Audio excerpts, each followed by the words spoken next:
I have seen some questionable predictions for the favourites for the Euros. But it's all in good sport because that's exactly what the Euros is about. I want to hear your most controversial opinions and who you think is going to win the Euros. But I don't want to hear whoever has the best players or your underdogs or your dark horses for the competition. I want to hear your most controversial winning team.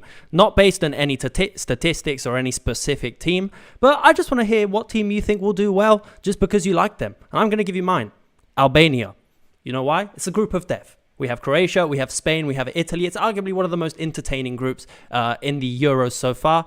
But no one's giving Albania a chance. But why not? Let's give them a chance. Let's see how they get on tonight with Italy. And let's see if they can make it out of the group of death. And that's exactly what we're going to be looking at today. We've got Spain versus Croatia, the first match in arguably one of the best groups in the Euros in so far anyway. I mean, I'm sure there's always some surprising results, some surprising teams to watch. But it's turning out to be quite an exciting tournament, quite an exciting group to watch. And yeah, we're going to be doing a live tactical analysis. Hello, everyone. Thank you so much for joining. Good to see you all.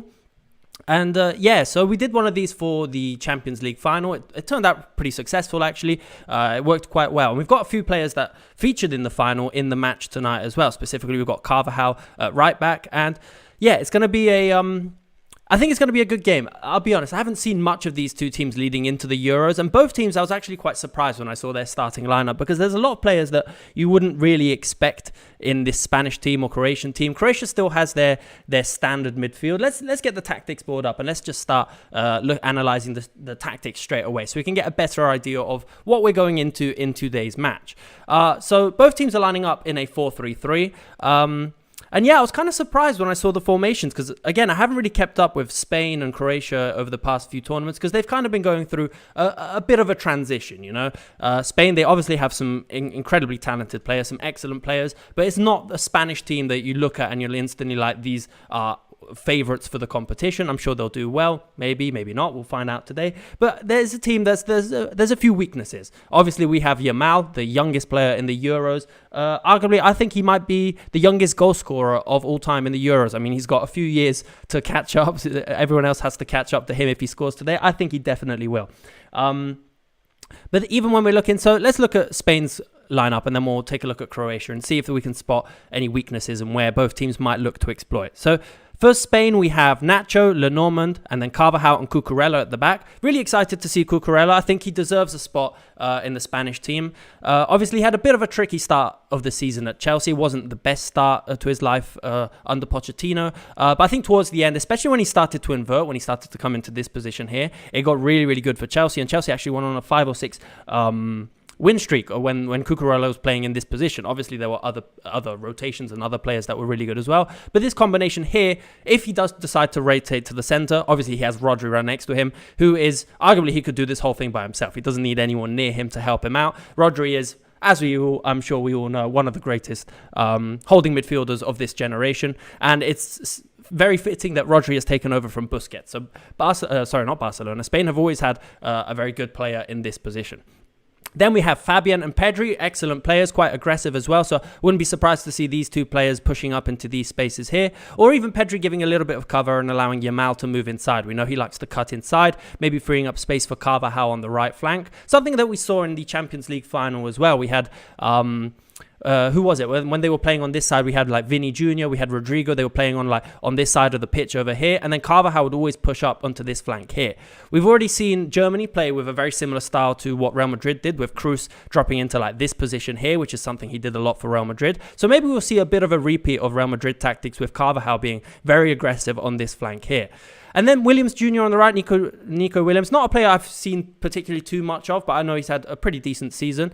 So I'm excited to watch him play. I'm excited to actually learn some of these players and see what this Spanish team is all about. Because again, it's quite a new look Spanish team. Obviously, yeah, Yamal, the youngest player ever in the Euros. Familiar face up top with Morata. But I'm going to be honest, as a Chelsea fan as well, I don't have the fondest memories of Morata. Obviously, he's a great player. He's had an amazing career. He's played for some wonderful teams and has had some incredible performances as well. But I don't know. There's just every time I seem to watch him, I'm always left a little bit wondering, like, is he good? What does he do? I know I'm probably going to get a lot of hate for going against Morata. he's all right. I'm sure he'll have. We'll see if he has a good game today. But I wouldn't be surprised to see him maybe drop a little bit deep and free up this space here. So that's it for Spain, and that's a little bit of my prediction of how they might look. But let's look at Croatia as well. So Sutalo and Pongracic, I'll admit, not two centre backs I've heard too much about. Stanisic obviously had a great season with Bayer Leverkusen. And then Gvardiol, Man City, he's been absolutely phenomenal for Man City, especially towards the end of the season. He really, really picked up his form and really helped Man City in some like tough games, picking up some really, really crucial goals. And then this midfield, I don't think gets more iconic than this. Brozovic, Modric and Kovacic, the itches in midfield, they've just been just a staple of this Croatian team when they made it to the World Cup final and just all their incredible performances.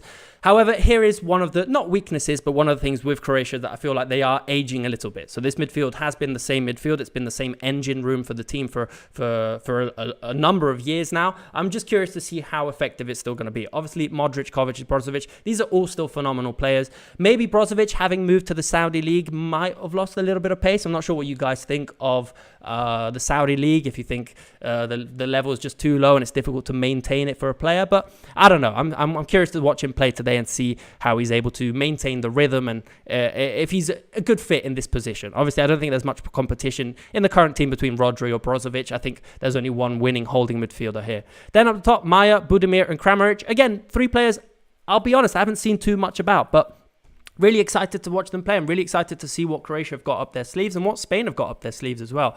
Who do you guys think is going to make it through this group? So it's a difficult one to call. I obviously said it was going to be Albania because those are my dark horses for the competition, not based on any facts other than I want to see an underdog win. If it's not going to be England, but let's be honest, that's not going to happen, is it? And yeah, I'm curious. My money's going to be, obviously, if it's not Albania, I'm going to go on Spain and Italy. I think Italy, they're going to surprise people as well because they don't have the best team, but they didn't when they won the Euros. They've got quite a transitioning team, but they have some key players. And I wouldn't be surprised if they surprise people again. I don't know how far they're going to go in the competition, but I think they're going to do all right. It's difficult. I live in Italy as well, so I deal with Italians all the time. And they're always negative. They never think they're going to win. And then when you least expect it, they beat you and they make you cry. And they always just seem to pull it out when they least expect it. It's pure vibes with Italy. I don't know how they do it. But yeah, just seeing some comments. I'm seeing a Scottish flag. Really sorry about that. If you are from Scotland, that was a tough game to watch for a Scottish fan. Germany were absolutely unbelievable, though. I know I uploaded a video just this morning on like an analysis of last night's game.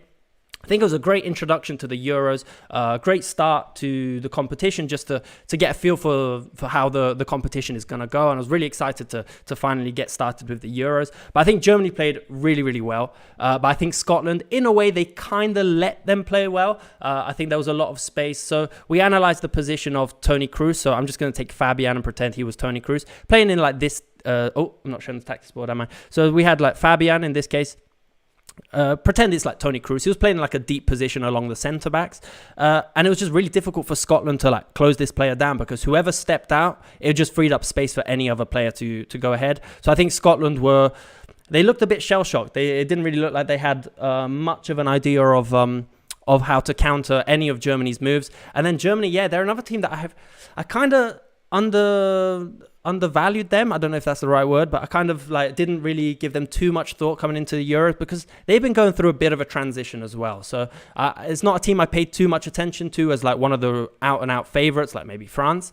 But yeah, look at them last night. I know again, Scotland weren't obviously the best competition to base them off, but the speed up top with Wirtz, Havertz, and who's the other one, Musiala, and then the experience as well with Rudiger and Kroos and so many players that it just seemed like a perfect balance between the two. So yeah, I think Germany could go far in this competition based solely off what I saw last night. I think they could do really, really well. And I have lost the comment section. Where have all the comments gone? There we go. So I'm going to be doing a lot of match breakdowns throughout the Euros. I know it's a slightly different style. So if you've been watching my channel for a long time, you'll realize that the style was slightly different to what I usually do. It's usually I like to script my videos and I work on them on a little bit longer, get a little bit more of like a nicer, more coherent analysis. But I'm going to be doing a lot of match reviews after they're played during the Euros, because I just think it's an excellent opportunity to try and analyze some games quickly and just get a lot of information for you guys readily available for you when the game is done, so you can have a bit of a better understanding of how each team is performing. Then we're going to do some reviews of like specific match days as well. Purely vibes, I'm going to say Denmark. Okay, so someone's going to say Denmark. We're going to make it out of the group with England. Do you guys think England's going to make it through? Who's going to make it through England's group? Obviously, on paper, you'd say England are probably the strongest, but we all know how it goes with England. It's never as easy as you think it's going to be. You think Morata is getting 3 shots? I don't know. I'm curious. That it could potentially maybe 3 shots. I don't know where they're gonna go. Are we counting shots on target? Or are we just counting shots? Because if it's just shots, yeah, sure. Maybe he'll get a few on target. But I don't want to be too mean to Morata, because when you least expect it, maybe he does pop up in some important games and does score some really important goals, especially for Juventus as well. He played really, really well for Juventus in some big games. It's only my viewing him at Chelsea, I was slightly conditioned to not be his biggest fan. He was always offside. I don't know if you guys remember. He's just always offside. But anyway, that's enough Morata hate. I don't actually dislike him too much. Yeah, thank you. Just reading some of the comments. Struggling to keep up when they all come in. Denmark is a good shout, but I think Serbia could go through. Yeah, I think Serbia have a decent team as well. Again, it's going to be difficult for England. Obviously, leading into the Euros, their last friendly with Iceland was a little bit embarrassing even. It just seemed a little bit all over the place. It didn't really seem like any of them had much of an idea of like much cohesion between the players. I know it wasn't maybe the strongest starting 11. Southgate's maybe trying a few different positions, but there's still a lot to figure out. I'm still uncertain on what exactly he's going to try and do, if he's still going to try and sit back and be a little bit more defensive. I hope not, because England have so many good offensive players that you kind of just want to see them attack and go forward. So tactical intentions using Cucurella from Gabriel. I think that's, yeah. So I'm not entirely sure how he plays for Spain, but like I was saying with Chelsea, at the start of the season when they were relying on him to cross a lot more frequently and was like pushing up into these positions, I don't think he was too effective. He was good, but then he would just always get caught out at the back. So I think if Cucurella was in this position, I think his defensive awareness wasn't the best. So whoever Chelsea were playing when it was Cucurella, they often found space in this area here.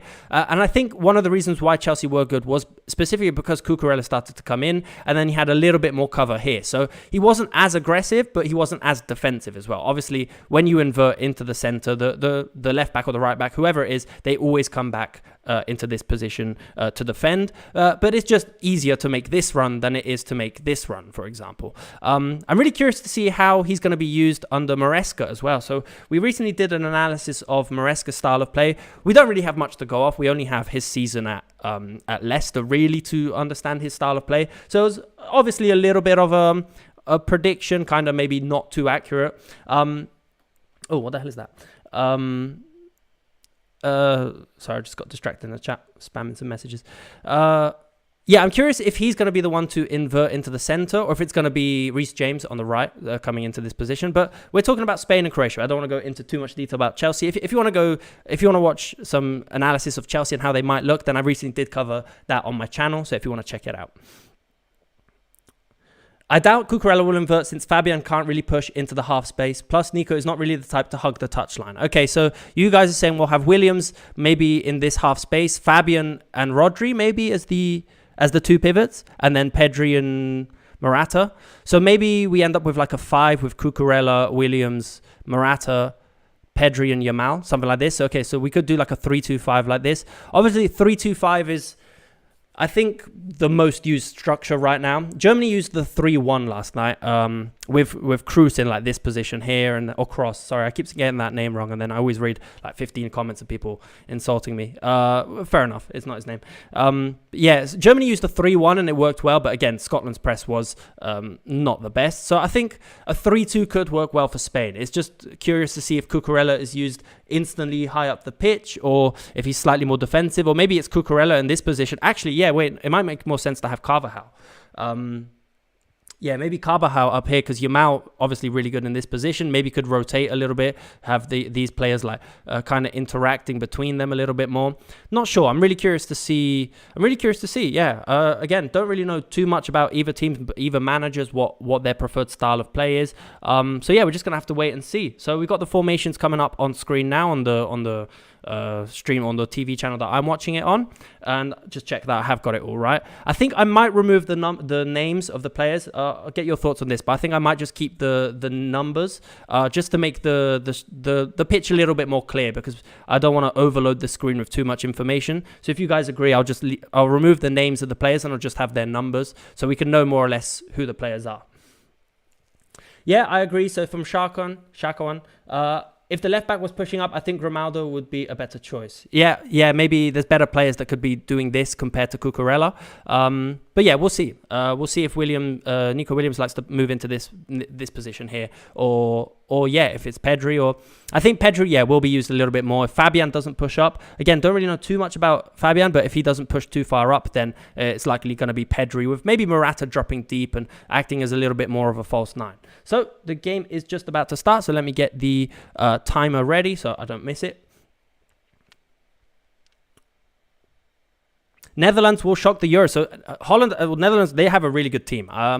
Again, they're another team that I think a lot of people they don't kind of consider them, because like historically speaking, they may be quarters, semis, or actually I can't even remember the last time they might have made this to semi-finals. They always have a decent team, but it never seems like they go too far, but they have a really good team. And I wouldn't be surprised if they go far in this competition as well. It's really difficult to call this year, and it's really difficult to call every year. So there we go, game's off. And yeah, I don't know. I'm curious to see. I'm really excited to watch these Euros. Honestly, I think it's different because France aren't unstoppable. I know they're good. I mean, they lost the World Cup to Argentina, but they always seem to make it to the final. But they're not unbeatable, and I think they are still on paper probably the favorites. But I think there's a lot of teams that are gonna surprise us and go a little bit further. Okay, so game starting, we're looking straight away. We've got Spain in possession. Now, I always like to look at their build-up to start, and we've got a really wide back too. So initial structure, maybe they want to try and use the goalkeeper a little bit more. It doesn't look like anyone's inverting for the time being. Yeah, it just looks like the fullbacks are staying really out wide. So we've got Cucurella, Carvajal back here with the ball, and then Rodri as the only pivot. And then, yeah, so like we were saying, we've got Pedri a little bit further up the pitch, Morata in this position, Yamal keeping the width, and then Williams outside on the width. Okay, Cucurella pushing up. Okay, so let's see how Croatia trying to defend. It doesn't look like they're pushing too far up. Maybe like a 4-4-2 in this case.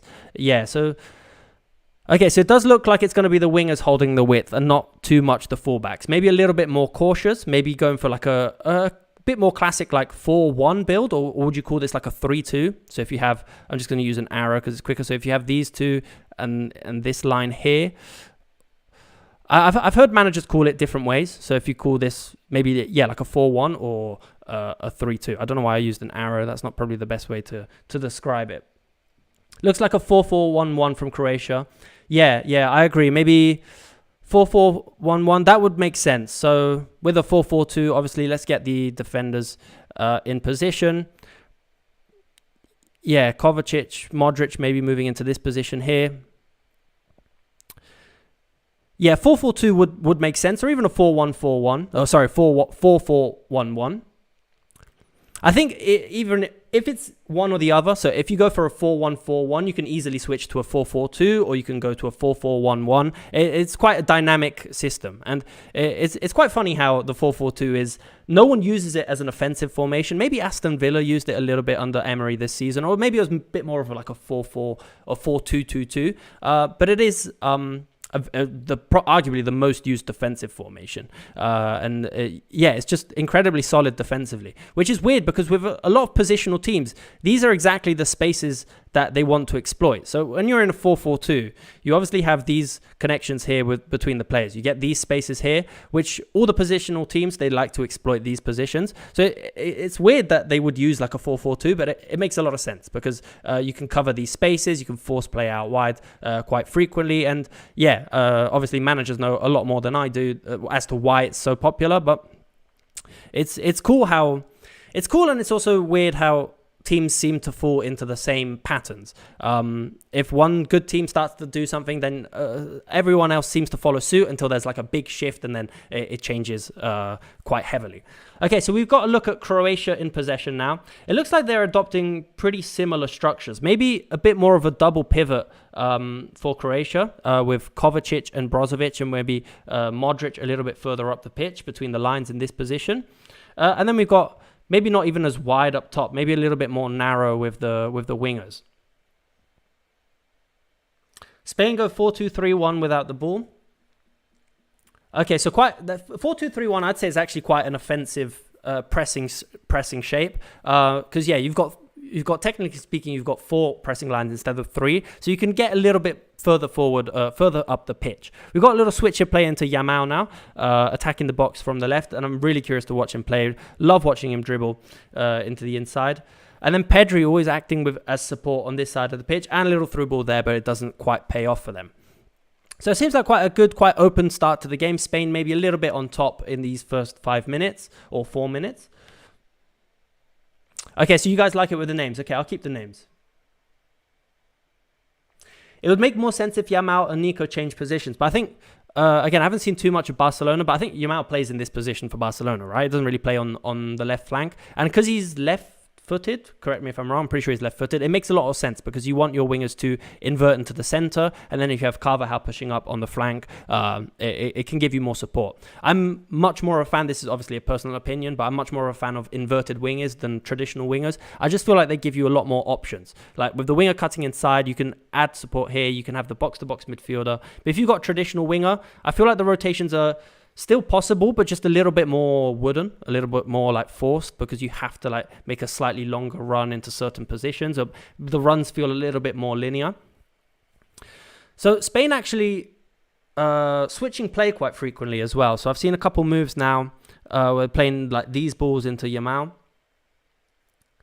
It looks to be quite an aggressive shape into Croatia's box. So Croatia not too high with their defensive line as well. So kind of sitting back, absorbing the pressure a little bit. Yeah, it does look like a 4-1-4-1 with Brozovic kind of just marking Pedri actually. So it does look like, yeah, so if we get these players into position, it does look like Brozovic has been tasked with maybe covering this run. So they can even go to a 5 if it comes into this position. And yeah, Spain looking to be quite direct with these balls. Nice little ball here into Williams. Nice little dummy run there, actually. That was really good. Little turn on the spot to attack in behind. Yamal is used to hug the line and cutting inside. Would like to see him try to play closer to the center, but oh well. Yeah, but I think that's just his strength. I think he likes to start out wide and then attack centrally. Yeah, just looking at the build-up from Croatia there. Quite an aggressive press from Spain, and they actually win it back. And Yamal's nice ball onto the edge of the box. And good chance from the edge of the box there from Morata.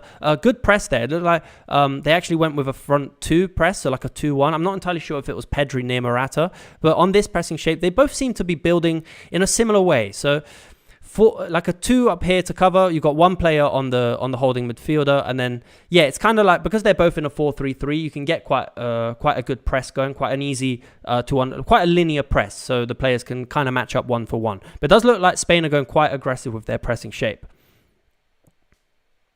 Will Croatia's average squad age catch up with them come the knockouts? I think it might. Obviously, the midfield of Brozovic, Modric, and Kovacic, you need a lot of experience, but I think you need a lot of young raw talent as well, like a lot of pace, something like Germany have as well, and I think they're missing that a little bit, or not in like the key positions. Obviously up top they can be quick at times, but I don't know. I'm curious to see how far this Croatian team go. They're not my favorite Croatian team. Obviously the one from the 2018, I think it was 2018 World Cup, they were obviously just so much fun to watch and deservedly made it as far as they did. So yeah, so what we were saying at the start of maybe having one of the fullbacks inverting doesn't look like it's happening. It does look like it's just they're relying on Rodri and maybe this like triangle base at the back to control possession, which makes sense because Rodri's fully capable of doing this by himself. So you don't really need the players to push too far up. But I kind of like how they're keeping like a compact block of 5 at the back, and it does kind of split the attack. So if you're looking, we've got Williams, Morata, Pedri, and Fabian maybe as like a little bit of like a an offensive pivot. I don't know if you can really call it in this position. And then you've got like a more aggressive front four up here as well. So kind of split in two, the Spain's pressing shapes or Spain's attacking shape. And in this case, Croatia pressing with like a 4-4-2. It does mean you can then push forward with your fullbacks. So, for example, in this case, we have Croatia with 2 players up top. I'm not entirely sure if it's these 2 players, but let's just have an example. So when Spain are building and it's in this shape, well, then you can obviously push your fullbacks up because you've got a 3v2 in the center in this position here. So you don't really need your fullbacks to give too much width. And so if you have your fullbacks pushing up here, then it creates a lot of stress for these players here. Not psychological stress, but a lot of like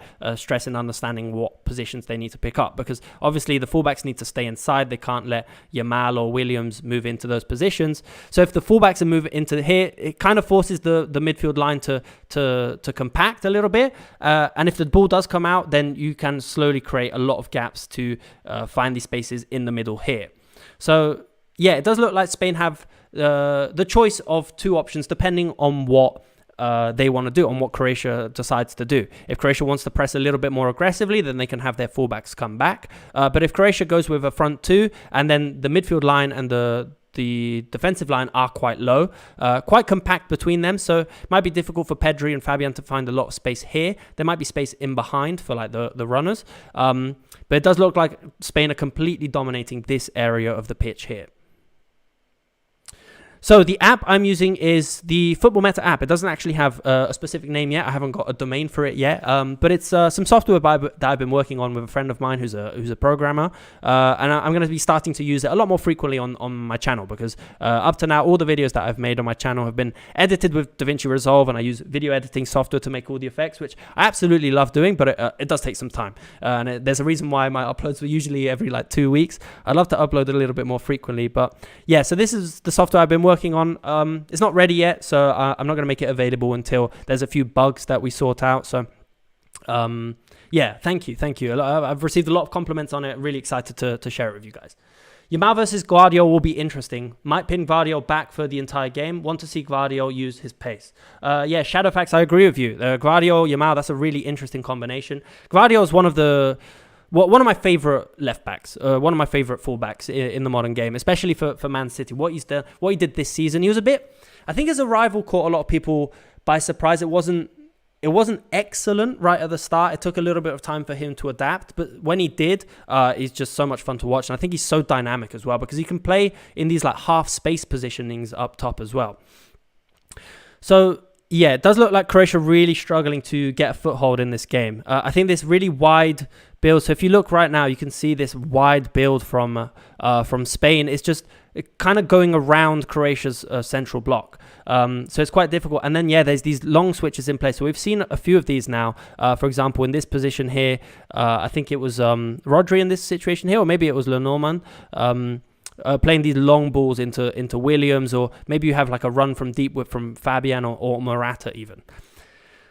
So yeah, if we can see here from Croatia's goal kick, actually quite an aggressive press from Spain, and yeah, they're winning it back early. And here we go. There's a chance here to turn around, but no, good interception there at the back. But Croatia really struggling to build. So this press. So we have the wide fullbacks. We've got 2 players up top. Yamal, obviously, it looks like they're essentially just going man for man. They're just not giving any space. And then as soon as the ball shifts out wide into any one of the fullbacks or any player out wide, there's just so many options for them. So I think I've messed up the players. Yeah, there we go.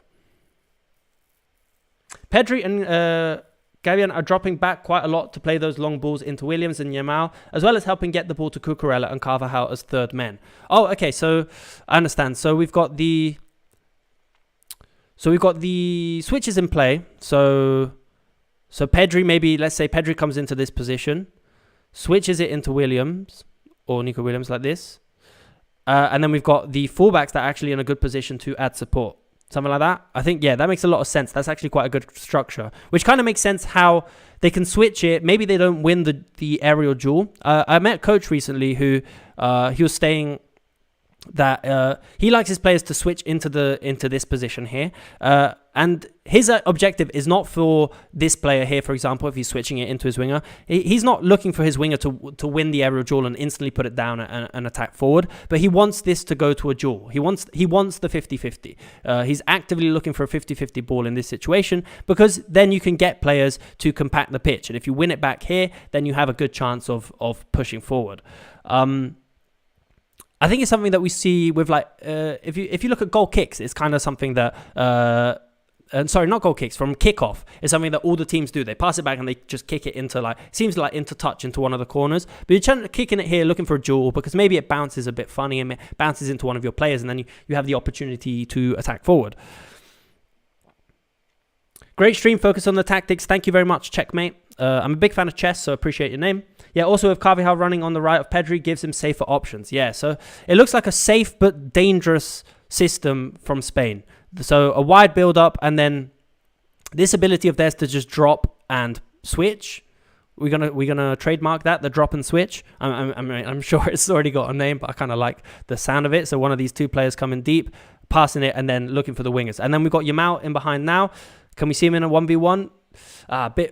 Difficult chance to finish, but it does look like if they can break into this space here, it's going to be difficult, because the pace on the wings is quite dangerous. What is your quarterfinal predictions? Have you seen the brackets yet? No, I haven't actually done many predictions yet, because they're just, I always get them wrong, so they kind of frustrate me. So I'm just waiting to see a few more games. I will do predictions eventually, as we've maybe played a few more games, and then it's probably less fun because you kind of know what the quarterfinals are going to look like. But yeah, I haven't done any predictions yet, but I will eventually. Do Croatia have the players to counterattack? Asks Abush. I think they might. I don't know really how quick they are, but it does look like that is their game plan, whether they like it or not. That's what they're going to have to rely on. I'm not entirely sure that Croatia are a team that relies on counterattacks, especially because you have the players that could control a midfield against maybe a lesser opponent that isn't Spain, don't have Rodri and Pedri in the middle. So I'm not entirely sure if Croatia are a team that want to counterattack, but I think they might have to in this game. And I think when your hand is being forced, if you're being forced into counterattacks, but you're not necessarily a counterattacking team, I don't know if that's necessarily a good thing. Obviously, you can catch opposition off guard, but I don't know. I think, yeah, if Croatia can't really get a hold of this position of the pitch here, it might be a bit difficult. But we're looking at them build now from a slightly more advanced position. Looks a little bit more passive, not too aggressive. Modric used a little bit more aggressively than Kovacic, which makes sense. Kovacic, even at Chelsea, at Man City, likes to drop down a little bit. This is like a personal opinion I have of him. I feel like he's more comfortable in a deeper position. I know he's used quite aggressively with Guardiola in the half space, maybe like opposite to Foden sometimes when he plays. Because I know he doesn't play too much, but when he did play, he played like quite aggressively. But he never assists and he never really scores. So I think deep down, Kovacic prefers to be in these positions, maybe here, because then he does have the passing range and the game intelligence to pick out like a key pass and find a player on the overlap or in space between the lines. So a good little attack here from Croatia on the flank. Yeah, so defensively speaking, Yamal is high up on the pitch for the counterattacks and Nico inverting in the midfield to help out. Yeah, so I agree that I think, yeah, Spain maybe if Croatia are trying to push forward, Spain are a bit more comfortable leaving their players high up the pitch. Croatia seem like they want to defend with all 10 players, 10 outfield players that is. They want to like make sure that there's no space through the middle. They want to force them out wide. But Spain, I think they're a little bit more comfortable leaving a player like Yamal up top to be dangerous with counterattacks because he has the pace to exploit these situations. And at the end of the day as well, it could be a clever choice to have Yamal in this situation because Gvardiol obviously is quite dangerous when he gets high up the pitch. So if you don't allow him to ever move up the pitch because he has to constantly cover you, then you do two things with once. You have a player in a dangerous position and you limit the opposition's options as well.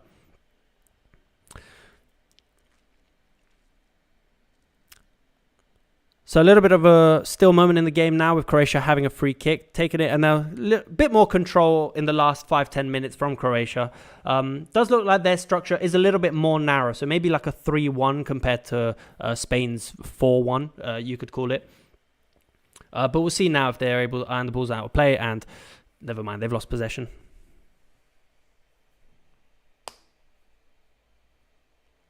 Darkwing asks, how many Euro games are you planning to do for this? As many as possible, really. Unfortunately, the late games might be a bit difficult during the quarterfinals, just because where I live and it's a bit noisy. But the early games, I'll try and do as many as possible, and then quarterfinals, semifinals, and final. Even if it's noisy, I really want to do those games, so I'll make sure to do as many as possible. I want to try and do the England games, although unfortunately I can't do England's game tomorrow. But yeah, I'll try and do as many as possible.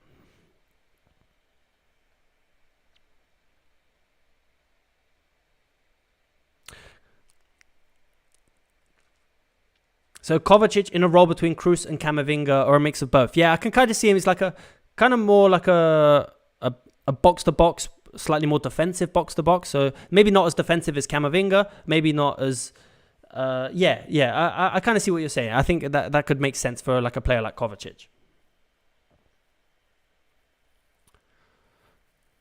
Good build here from Croatia, breaking the first line, but I don't know why they blew up for a foul there. It seemed like they had quite a decent chance of pushing forward. It was a great line-breaking run from Pongracic.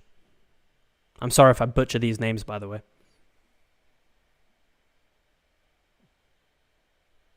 But yeah, if you're enjoying the stream so far, then please consider dropping a like on the stream. It really helps. I'm trying to reach about 200, 300 likes. Not really a specific target, but it'll just be really nice, and it helps promote the stream and get these going for the next few games. Hopefully we can build a little bit of a hype going into the more important games later on in the competition.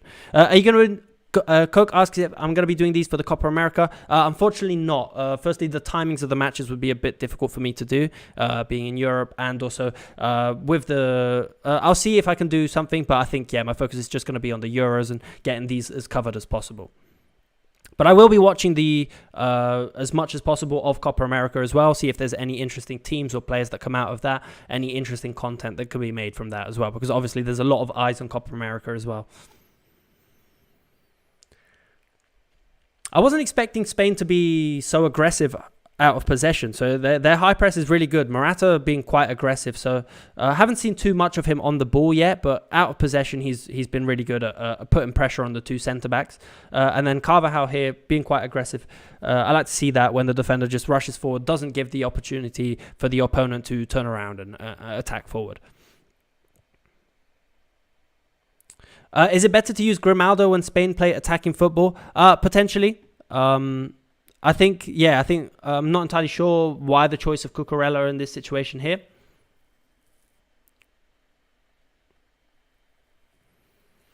So Croatia slowly getting a little bit more control. Their fullbacks in this situation here, you can see their fullbacks are completely high and wide. So that's quite interesting to see. They're trying to free up Guardiola. So that was quite an interesting build-up structure we had here. We had the two centre-backs. I think it was Brozovic and Kovacic. And then like a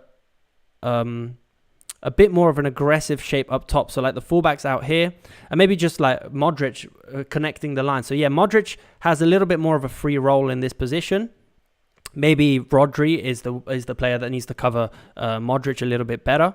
But in this situation, I think Croatia could be quite dangerous, actually. If they keep this structure, could be difficult to press, because obviously these players need to compact. They need to make sure that the fullbacks don't get overloaded, because if they try and close down as well, so for example, if Yamal closes down, but his Guardiola, so his direct opponent, is over here, if he's beaten, then Carvajal's suddenly in a 2v1, and this is a really dangerous situation to be in. So again, Croatia kind of playing the game that Spain were playing as well, trying to pin the fullbacks into position, trying to ping the wingers into uncomfortable positions. Could look like a tricky position for Spain to stop if they can control. I think obviously that is the key for Croatia. They want to control the midfield because they have the players that can do that. So this slightly more aggressive, I want to say slightly riskier build-up structure, something that maybe a little bit more common in like a club football, not really something you see in like international football, because international football tends to be a little bit more cautious, obviously given the high stakes of playing in this competition.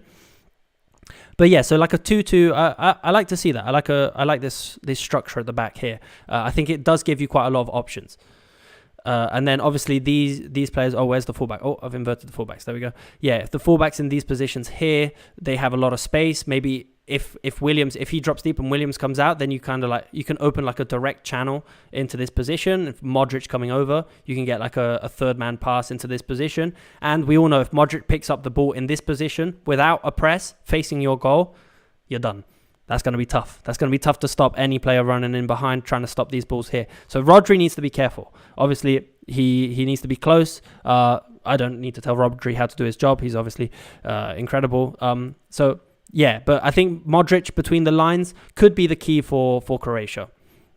And it's interesting. We're starting to see how both teams have approached the game. So Croatia actually, now they've got a little bit more control, maybe a little bit more aggressive with their fullbacks compared to what we saw with Spain.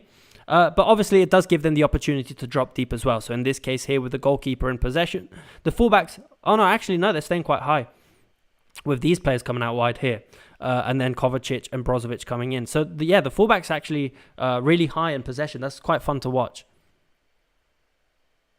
Croatia now pressing high to force the Spanish back and overloading at the wings. Yeah, so I think overloads on the wing does look like it could be Croatia's attempt to get in behind. I wonder if Stanisic or Maya and Kramaric or Gvardiol is the better combo to reach for. I think Modric is more in this situation here. So I wouldn't be surprised if Spain maybe push a little bit over to this... push over to this side a little bit. And then we get a switch in play into Gvardiol or Kramaric overloading.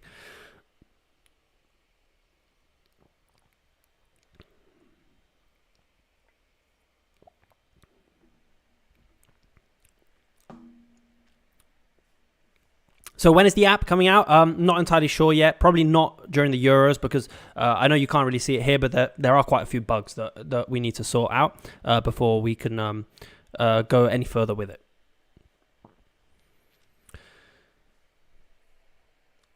So in this case, Spain building, but the fullback's a little bit more aggressive than how they started.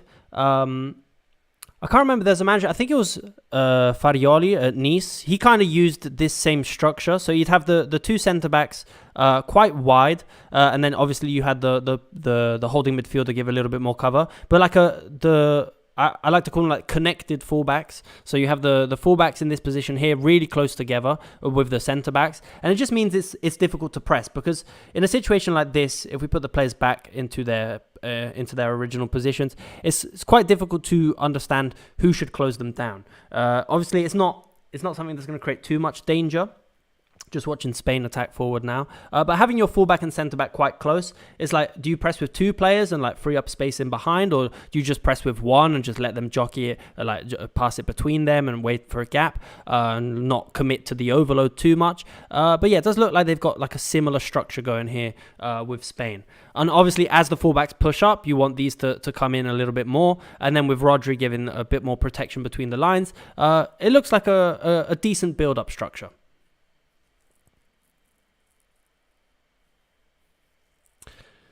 SK says, wingers haven't had too much time on the ball. Can be said for Spain entirely. Yeah, so Yamal, the only few times he's been able to pick up the ball, but then hasn't been able to break through as of yet. And Williams, again, he's had a few runs in behind, but hasn't been given much space. So I'd say the first 10-15 minutes was mostly Spain. They started quite strong, even though there weren't any clear-cut chances. But then Croatia have slowly made their way back into the game, actually looking quite good in the last 10-15 minutes. But Spain in possession does look like they're quite patient at the back and then just trying to play it in behind, not really waste time. And I think that is a bit of a direct consequence of Croatia's defensive shape as well, because the 4-4-2 very compact in the middle.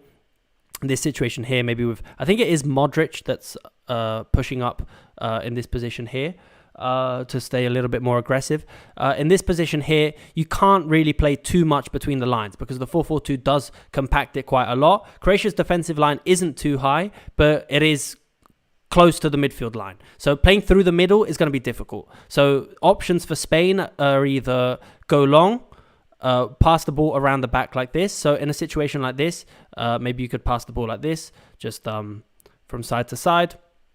Just wait for a gap. And then as maybe they slowly get lured off their line, then you look for the ball in behind. But it's going to be difficult for Spain to go directly into Fabian, for example. I think there was a couple of rotations we might have missed as I was talking earlier.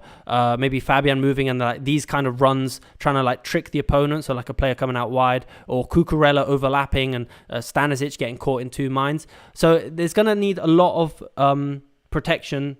Oh, I think my stream's behind. Uh-oh, that's not good. I'm curious to know what minute you guys are in.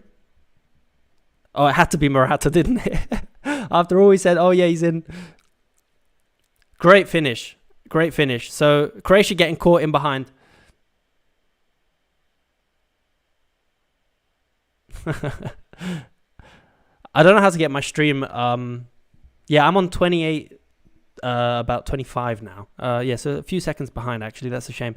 I don't know how to get the stream more precise, but yeah, that's just going to have to be. I've put it on ultra low settings. But yeah, just looking at the replay here. That was a great ball. Excellent timing. So what we were saying about Morata always being offside was obviously fake. I never said that. You can't prove it. Morata, great timing run into this position here. Just getting caught in behind as Croatia just got lost in possession. And then slightly just too much space in the middle for the ball to go through. Great finish. Great finish.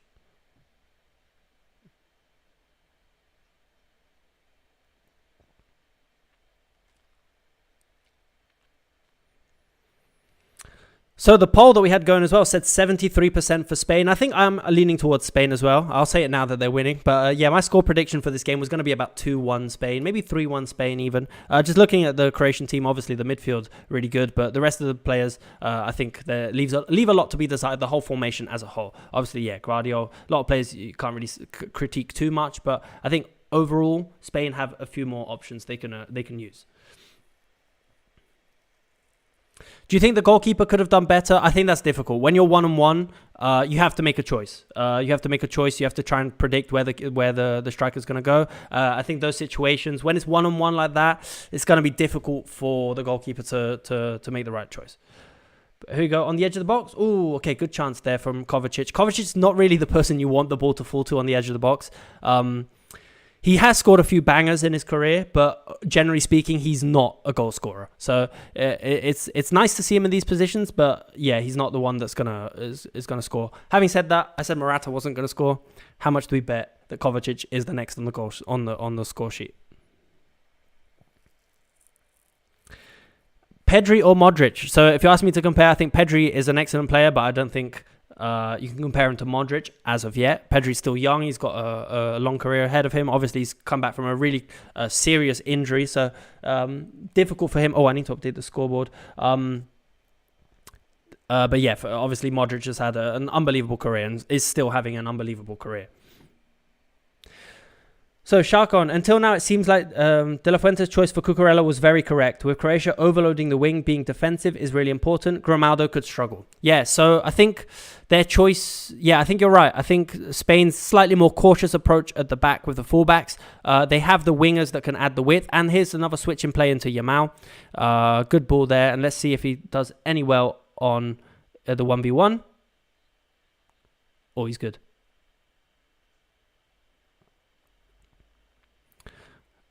I never thought the chat would spoil my own stream. Oh, lovely turn on the edge of the box. Oh, what a goal. What a goal. Fabian, amazing. Oh, is Fabian number 8? I've got him as... Oh, is that Pedri? That was an unbelievable goal.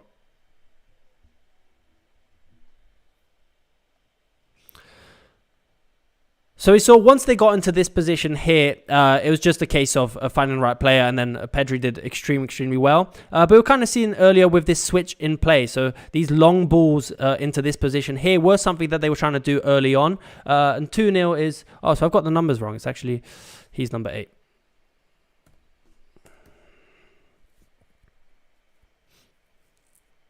Yeah, it came from a long switch. So what we were saying earlier on...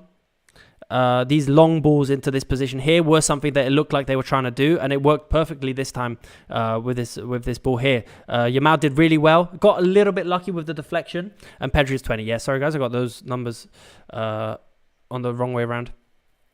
Great finish. 2-0, that's going to be difficult for Croatia to come back from.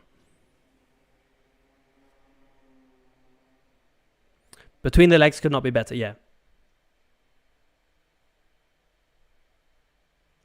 Yeah, so what we were saying earlier about Fabian and Pedri, the drop and switch, the trademark. So they come into this position here, pick up the ball, and then switch it into this position. And then, yeah, you've got the wingers that can then create a lot of danger.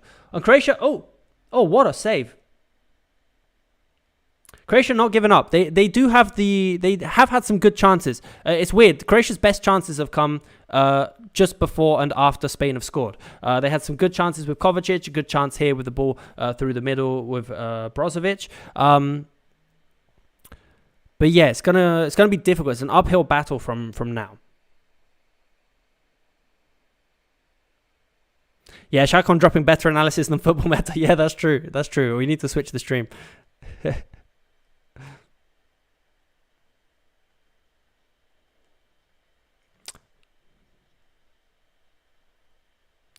So I'm curious to see if Croatia try and adapt in any way or they just carry on with their game plan. Obviously, it does seem to... It was weird because it seemed to be getting better for them. And I think maybe in a way, them pushing forward, trying to get a bit more aggressive. Maybe it was even these fullbacks that started to get a little bit more aggressive. They tried to get a little bit more confident in the game that then did free up these spaces in behind. So in the first case with Morata and then the second case with Yamal.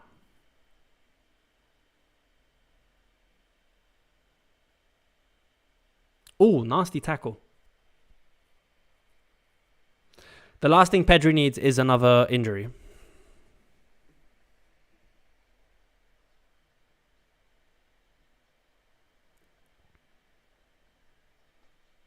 Here we go, another switch. And then we got a corner. Maya should get to Cuckoo more. The changes will come from that side.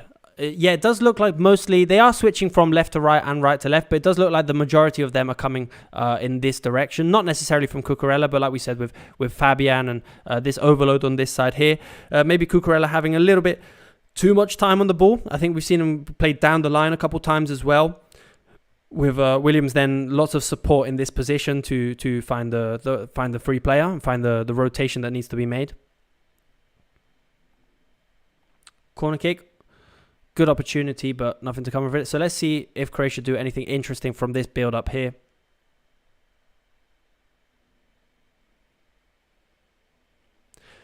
Do I prefer in-swingers or out-swingers? With crosses, I'm much more of a fan of out-swingers. I really like crosses that come from this position here, for example. So if we take Yamal, cross that comes like from here. I'm not really a fan of crosses from here. So you'd still consider this an outswinger if it's from a right-footed player. But an outswinger from this position here, I think is so much more dangerous. It's something that Inter do really, really well. And you see like Di Marco on the left flank, he'd be in this position. And he just pings it in the middle. He doesn't wait till he gets into this position. He crosses it super, super early. And it just catches the defenders off guard. So I'm more of a fan of outswingers, but obviously it depends on the players and it depends on the situation. I think in-swingers are just a bit easier to defend because if you're in this position here, let's say you're with your right foot, you're swinging it in like this, the defense is already set up and they're pushing forward. So if you're a defender, you want to defend forward. You don't want to defend backwards. Generally speaking, if the ball is going over you, that is so much scarier, so much harder to deal with than if the ball is coming towards you and you have time to run towards it. Yeah, that is obviously, generally speaking, defenders have certain preferences and certain managers will want to create chances in different ways. Oh, Cucurella. Whoa, that was a weird... What's he smiling at? That was a weird cross. I don't know if he was looking for the penalty there. Yeah, Di Marco is unbelievable. I really, really like him. I think that was weird from Cucurella, but the ball was gone, so I don't think technically you consider that a foul. Just watching the replay from the goal, that was a really, really good finish from Fabian. Excellent finish across the keeper into the bottom left corner. Croatian defense is shocking. For some reason, they always underperform during the Euros. Yeah, it just seems to be a bit of a trend of teams at Euros that maybe they have decent players or something like that, and they just don't perform in high stakes situations. But that was obviously a lovely build-up, nice little cutout there. And with Spain pressing quite aggressively, it does take just a couple passes to catch them out. And that was a really good build move there from Croatia, just playing it through. I think it was Brozovic dropping deep. And as he drops deep, the rest of the Spanish players were still here, and they're trying to close him down. And he was able to find the through pass behind the press for Croatia to build from there. Didn't work out. Eventually, they lost the ball. And we got a little head injury here to Pedri, I think. That did not look good. Pedri's going to get injured, isn't he? Oh, no, okay, it was right in the face. That's fine. I say that's fine. Those are, from Kovacic, not fun.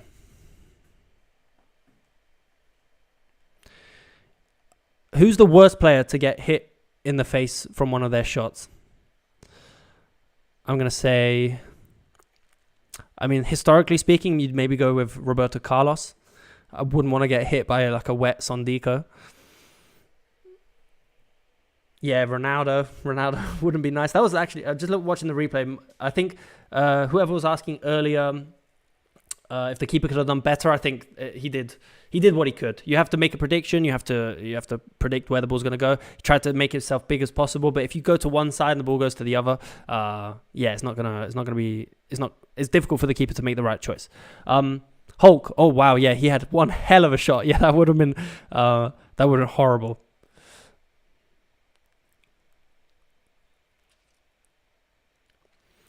I don't think the game is done. Yeah, as ETS is saying, I think Croatia will fight to the end. There's still some surprises left in this match. It's been a good game. It's been quite tactical, and the games have come from like a slightly transitional moment, maybe like Croatia not set up too properly.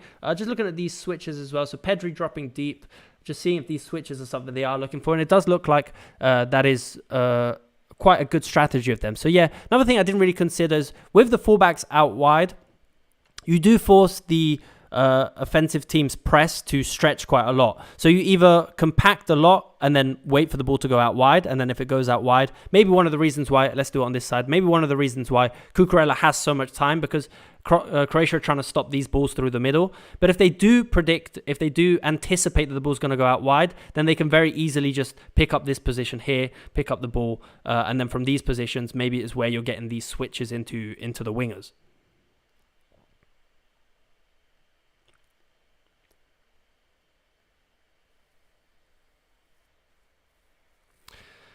Croatia need to move the ball a little bit quicker. Yeah, at times. I think in these situations, again, if you're looking at Spain's defensive structure now, it's difficult to move the ball quick. They don't really, it doesn't look like Croatia are able to fill the space between the lines too much. So Spain's sitting back quite comfortably. It doesn't really look like maybe it's only Modric that's really an option in these positions here.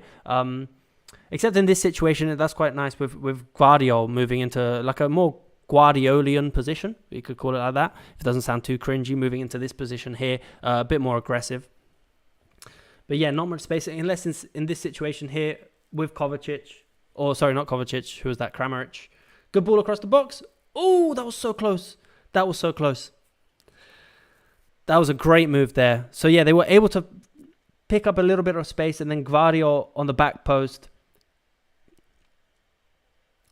Great ball back across.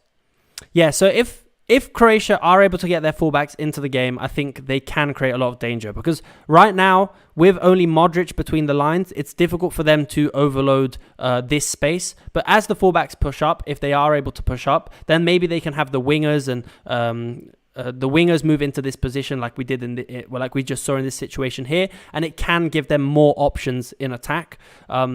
So yeah, I'm curious to see if maybe Spain, if they want to try and shut up shop, trying to be a little bit more cautious, not concede any goals at all, if they're going to continue to go for the big chances and trying to really see this game out, so they don't have to worry too much in the second half. But yeah, another really aggressive press from Spain in this situation. Yeah, Spain, bad defensive structure in this situation. I agree. They looked a little bit caught out there. They weren't really ready. I think that is one of the tricks as well.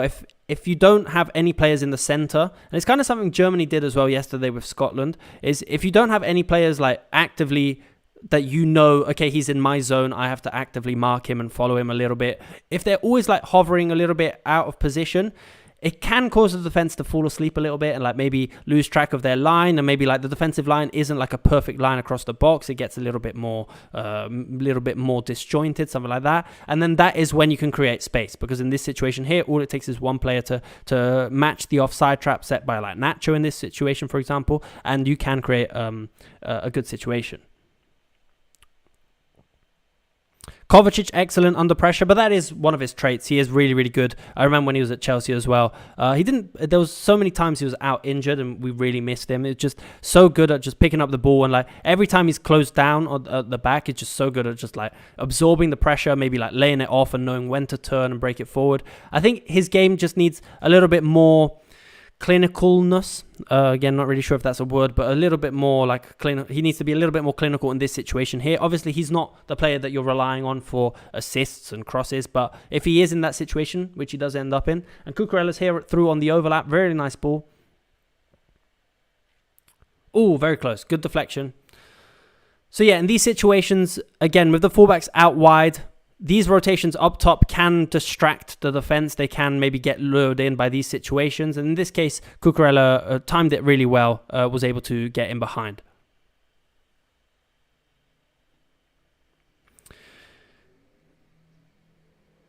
Cucurella's a different beast for Spain. Yeah, I don't know. Yeah, again, towards the end of the season at Chelsea, he was really, really good. I think he just struggled a little bit at the start. And I think maybe that was exactly what he needed coming into this Euros. He needed a little bit more confidence, which he got in the last games. And I think at national team, it's completely different. If you're picked to play for your national team, it's different. You're going to be a lot more willing to play. Like not willing to play, but obviously there's something like there's a lot of pride to play for your national team as well, obviously.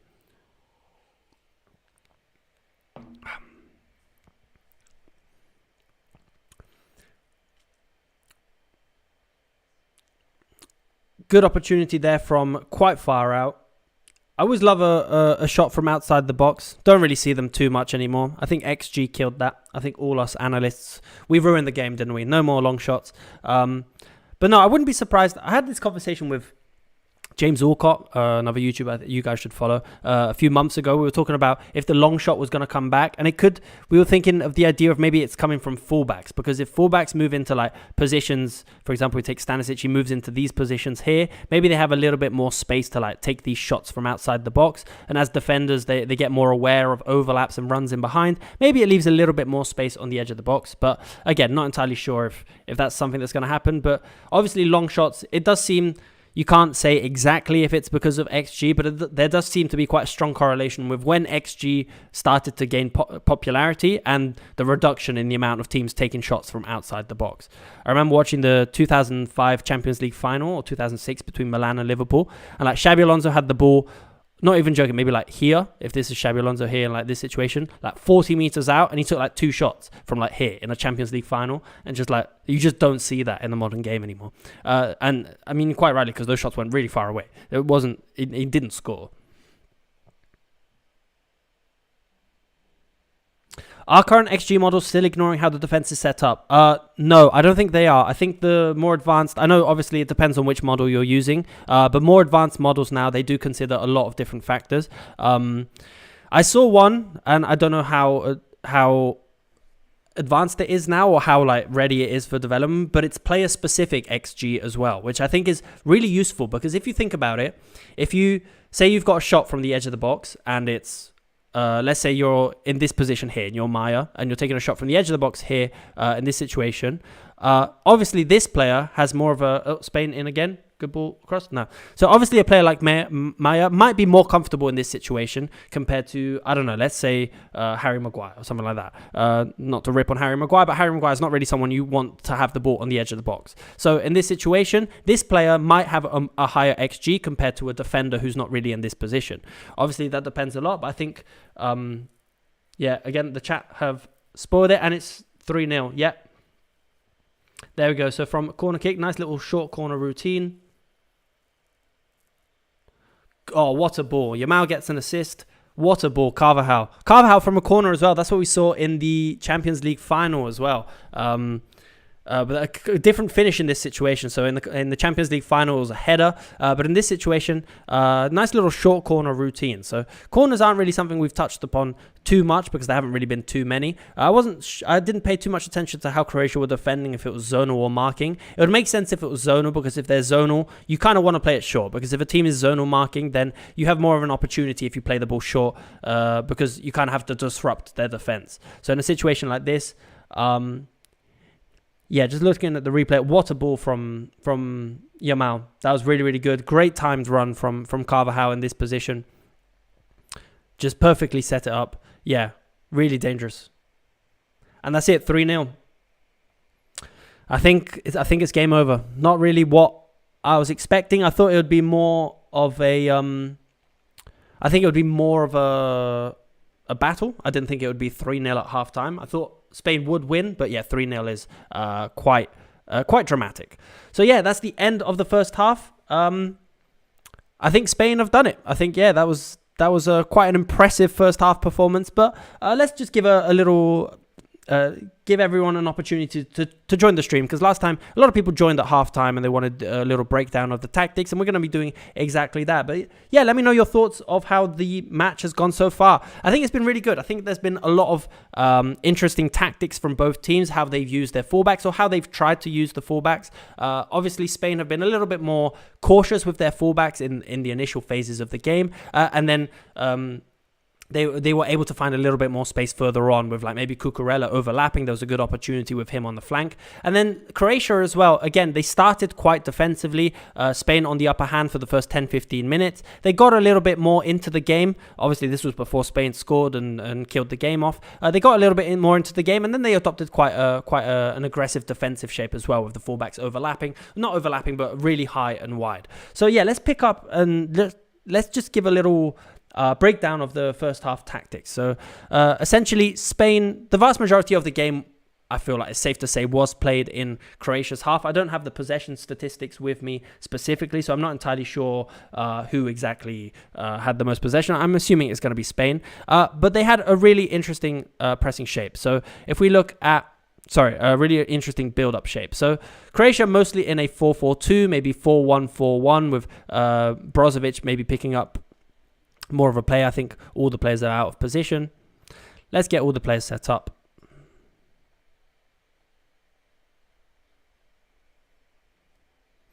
So yeah, that poll is looking quite accurate now. 76% for Spain.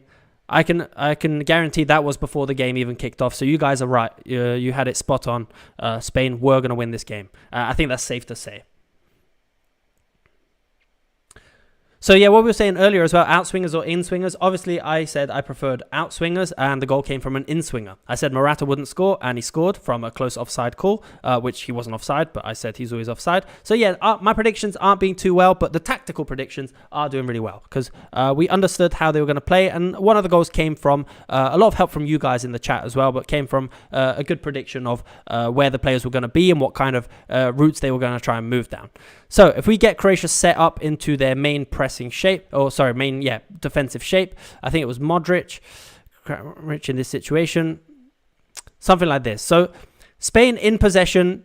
Before the stream started and before the match started, we were wondering how the fullbacks were going to be used, if Cucurella was going to be really aggressive in this situation, if he was going to invert into the center, and none of that happened. What they happened to do with the fullbacks was quite interesting, but they had them really deep, really out wide in this situation, and they left Croatia in a bit of two minds. They weren't entirely sure, I think, who should close them down and how they should close them down, and these players did actually have a lot of time on the ball in these situations. So if the ball went out to Cucurella, this player, Maya, closing them down, left a lot of space. And it was in these situations,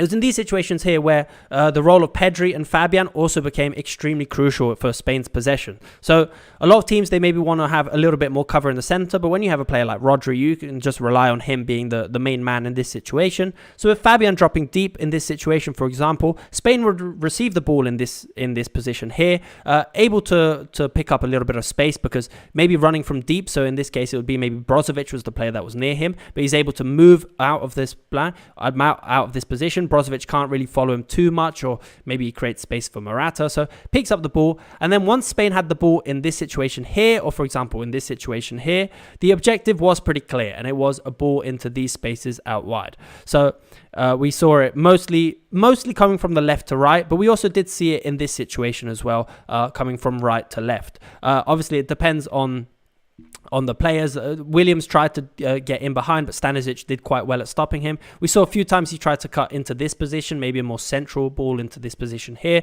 But it did work eventually for Yamal's assist, I think it was for the second goal, for Fabian's goal. So a switch in play into Yamal. Obviously then Croatia have to compact their defense as much as possible, and then in these situations it gives time for the whole team to slowly push forward and pick up a position between the lines. And once the ball's in this position, Fabian did really well. He was really good at dummying his defender and found an excellent finish into the bottom left corner of the goal, and I think that made it 2-0, because the first goal was like a through ball to Morata. When Croatia was lost possession, they weren't really set up, and they weren't really set up because Croatia's tactics in possession, on the other hand, were quite cautious in the first half, in the first 15 minutes, let's say. It did look like they were trying to adopt a relatively similar structure to what we saw with Spain, maybe the fullbacks out wide, Brozovic and Kovacic. So instead of having just one player in this position, they ended up with two players. So we had Kovacic and Brozovic, and then they had Modric between the lines, with the front three maybe a little bit more stretched out. Let's just set the defenders up as a defensive line, with Rodri maybe jockeying Modric a little bit more. And it kind of worked a little bit. It was a little bit more cautious, but with this space here, they weren't really creating many chances, but they weren't really conceding too many chances as well, because they were able to stop Yamal, they were able to stop Williams, which was the main areas where they were trying to create these overloads.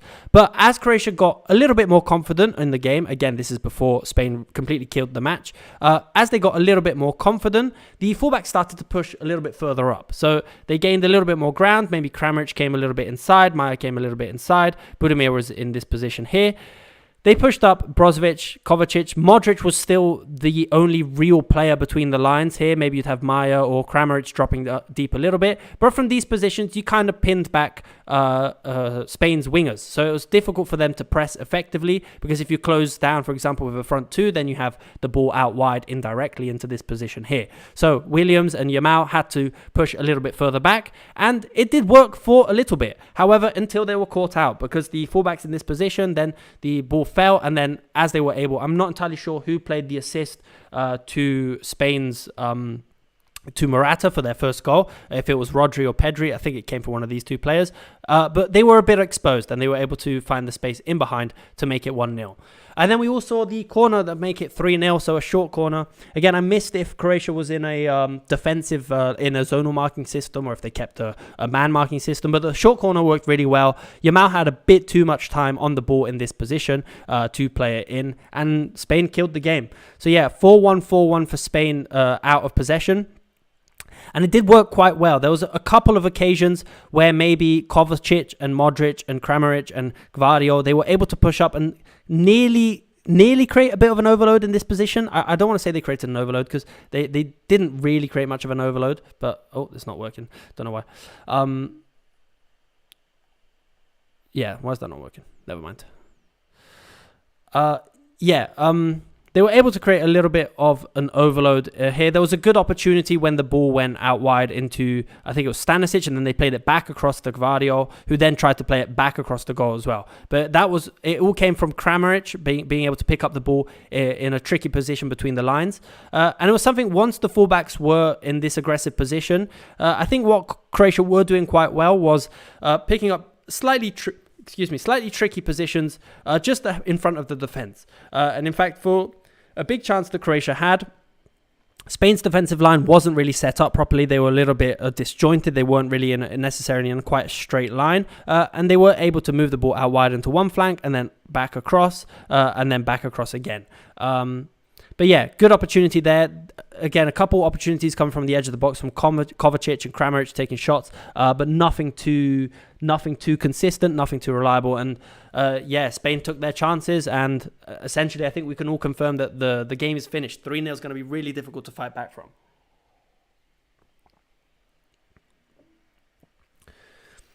So reading some of your comments, yeah, I think everyone's a bit in agreement that Croatia fell a little bit asleep in some situations. They could have maybe done better in defending maybe the first opportunity, but at the same time they were kind of chasing a goal, so they had to find a way forward, and it just didn't really work for them. So again, for people joining in at halftime, if you could leave a like, that would be really appreciated. Trying to get the stream to about 200 likes, just trying to promote it a little bit more. We're going to be doing a lot of these during the Euros, especially during the quarterfinals, semi-finals and final as well, when it gets a little bit more heated and a little bit more interesting as well. And the software that I'm using is the Football Meta software. So it's my own software that I've been working on with a friend of mine, and not available yet. Hopefully we can make it available soon. A lot of people asking in the comments, which is really greatly appreciated. I absolutely love hearing all your comments about it. Yeah, we're still working on it. Still a few bugs to sort out, and things that I'm figuring out every time that I use it that we need to improve before it becomes something that you guys can use as well. But yeah, thank you so much for the interest in the software. So who are my favorite players to watch? I think from today in this match, let's keep it as related to this match as possible. I think the role of Yamal has been interesting. He was really good for the assist. He was really crucial in... I'm not entirely sure if he assisted the second goal, because there was a little bit of a few deflections before Fabian was able to score. But he's been really dangerous in this position here. Not necessarily in his 1v1, but just like dragging players out of position and been really active. I think Morata's done well with the chance that he had. Again, the ball hasn't fallen to him too frequently during the game, but he took his chance, absolutely. And then for Croatia, I think Kovacic has had a pretty decent game. I know they're 3-0 down, but I think he's been quite active in attack, and he's been quite a good option to have between the lines when they were able to push forward. But I think, like you guys are saying, one of the biggest issues for Croatia was really their wingers. They didn't really have too much support out here. I know, again, with Guardiola and Stanisic pushing up, they were trying to create these overloads, but it just didn't really feel like they were able to actually get the ball to them quick enough. Something you guys were saying quite frequently in the chat was they were a little bit too sorry, I didn't realize I wasn't sharing the screen. It was difficult for them to get the ball into these positions, and if they did get the ball into these positions, Croatia, they're just a little bit too slow. Yeah, like I said, you guys pointing it out in the chat, a bit too slow at moving the ball from flank to flank, which meant that if the ball did go out to the fullbacks and the wingers in this position, Spain had time to move over and just completely nullify the threat. So I'm curious to see if there's any substitutions in the second half, to see if any other players come on, if Spain are going to look to change something up, or if they're just going to shut up shop, maybe take off a striker or a winger and put on an extra midfielder, or if Croatia are going to go all out and try and win the game. I mean, they've still got 45 minutes. Spain scored 3 goals. There's no reason why Croatia couldn't score 3 goals. I think we all know that's likely not going to happen, but you know, it's always important to dream, you know.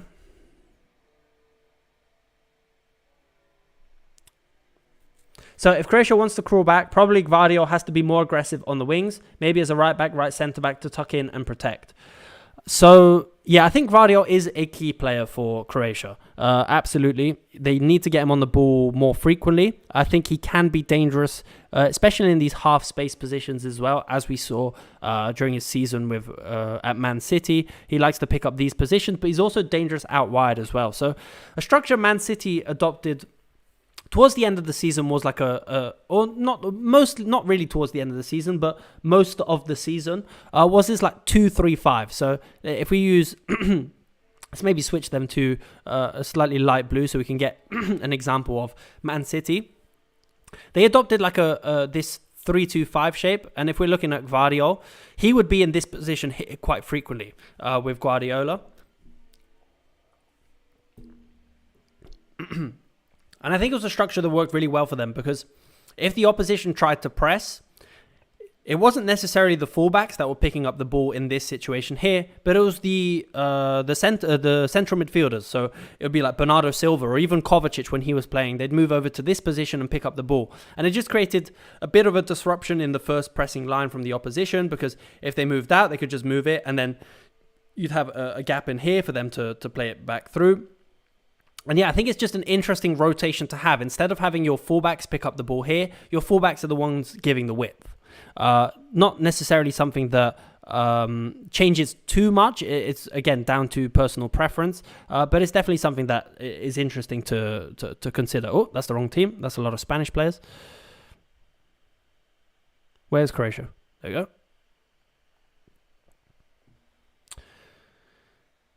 What else can you expect if you have an aging midfield and concede early against a young team like Spain? Yeah, you never really want to concede early in any case, but against a young team, that's it's difficult because they have the energy, and if they have the confidence as well, that's gonna it's just gonna be horrible. Because yeah, that's a good point. A young team, they play on confidence as well, and if things aren't going their way, they maybe don't have the experience to turn things around.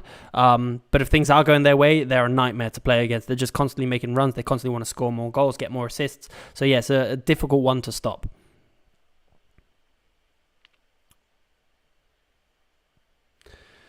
So Croatia need to fight for goal difference as well. Yeah, that's an important one to consider as well, because there's not many games. There's only 3 games. So if you lose your game 3-0, like Scotland last night, if they lost 5-1, that's going to be really, really difficult for them to claw back. Even if they get a win and a draw or a couple wins, they need to consider the other teams as well. And it's going to be really, really difficult to fight back from a -4 deficit when you're only playing 3 games.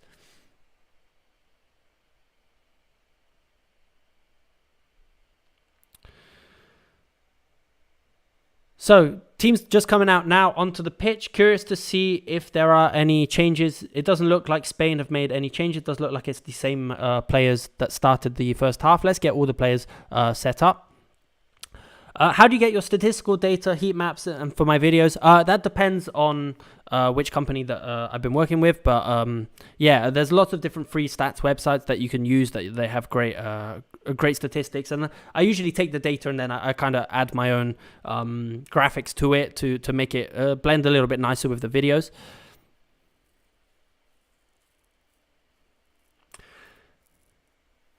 So yeah, the score is 3-0. I don't know why the timer started again. Oh, yeah, it's gone all the way around, hasn't it? So let's stop that. Let's reset it. And let's update this to the second half.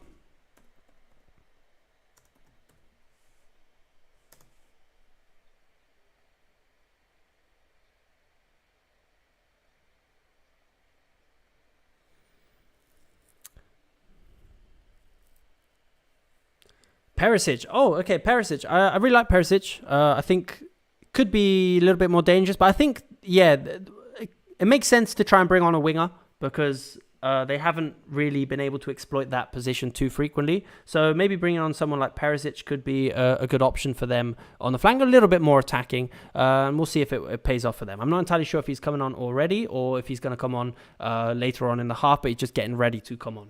So just about to kick off. Getting ready for the second half. It does look like Spain have remained the same starting 11.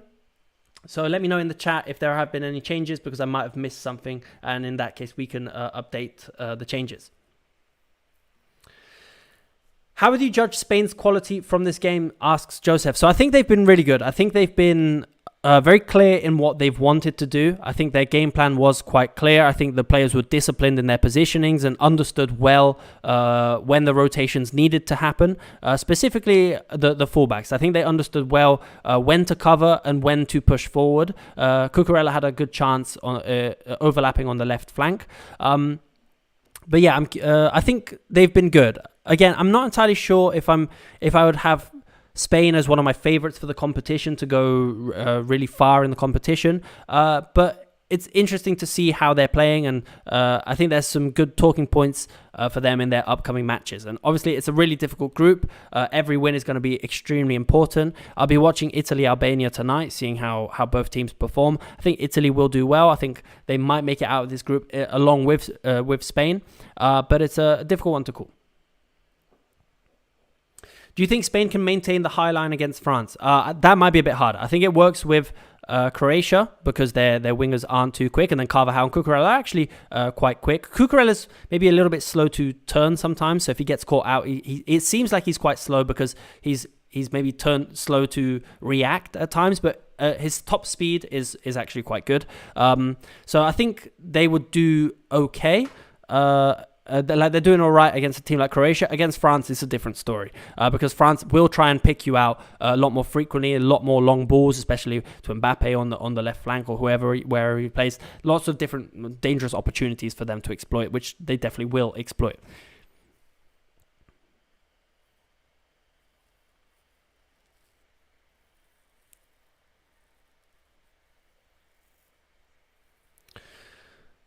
So Cucurella in this chance, just pushing up onto the edge of the box. Does look like Spain have a slightly similar, not much has changed in their structure and their approach in the second half. I really appreciate, maybe not the right word, but I like Spain's aggressive pressing shape. I think it works really well. I think it's been an excellent choice for this game. I'm curious to see if that's something that Spain just do, that is their identity. They are a high pressing team. They want to do that consistently, or if it's something they identified in Croatia, that they could press high up the pitch and the centre backs weren't necessarily the best on the ball and they had the opportunity to press them and win the ball back early. So yeah, I think as the groups progress, as the teams move later on in the competition, I think it will be interesting to see how they do.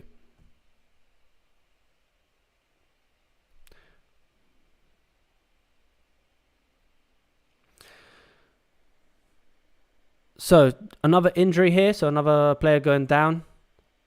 Oh, nasty tackle on the ankle. I don't think it's actually a foul because he does get the ball, but then a little bit of follow through from Carvajal.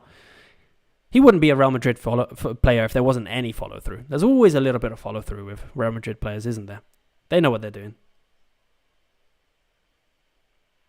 Yeah, so the live stream is being recorded and then will be uploaded on the YouTube channel as well. So you guys can tune in and watch it back if there's anything you missed, if there's any moves in particular. With the timer in the top corner, you can go back and see the goals and see the commentary of the goals as well.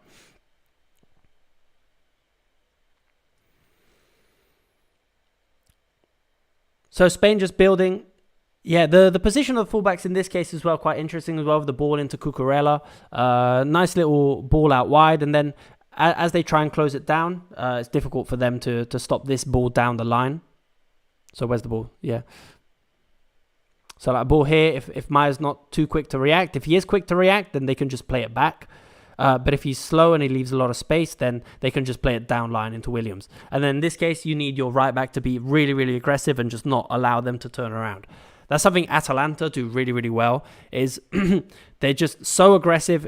If you guys watch the Europa League final, it's just a perfect example of how to press man for man. And man-for-man marking is something that is quite rare, especially if you think about it in these Euros, in these competitions. If you look at both teams' defensive structure, none of them are pressing man-for-man necessarily. Maybe in the initial phases of build-up, Spain are going man-for-man, but as they transition into like a more defensive block, everyone kind of transitions into zonal marking because man marking is a lot more dangerous. That was a great ball from Modric. Good turn. Back of the box, Gvardiol on the edge of the box. Nice shot there. Didn't quite work. But yeah, Modric playing a really nice ball forward into the winger in this situation.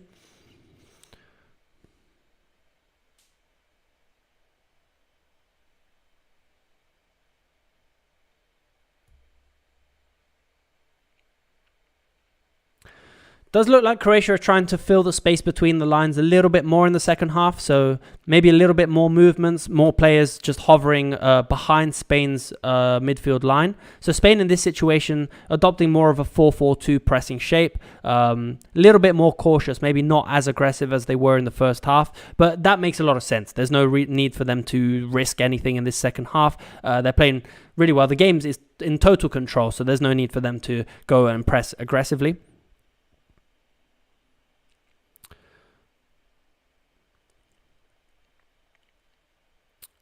I think this does work well. I think it depends as well. Who do you want to keep up top with Morata? If it's Williams or Yamal, I would keep Yamal, which I think is that is what Spain are doing. Yeah, because Yamal obviously much more dangerous, much quicker on counter-attacks. He can create a lot of dangerous opportunities. So it makes sense to have Yamal up top alongside Morata as the front two. And like we were saying in the first half as well, it doesn't seem like they're too bothered about getting behind the ball. Spain not necessarily trying to get 10 players behind the ball every time they defend.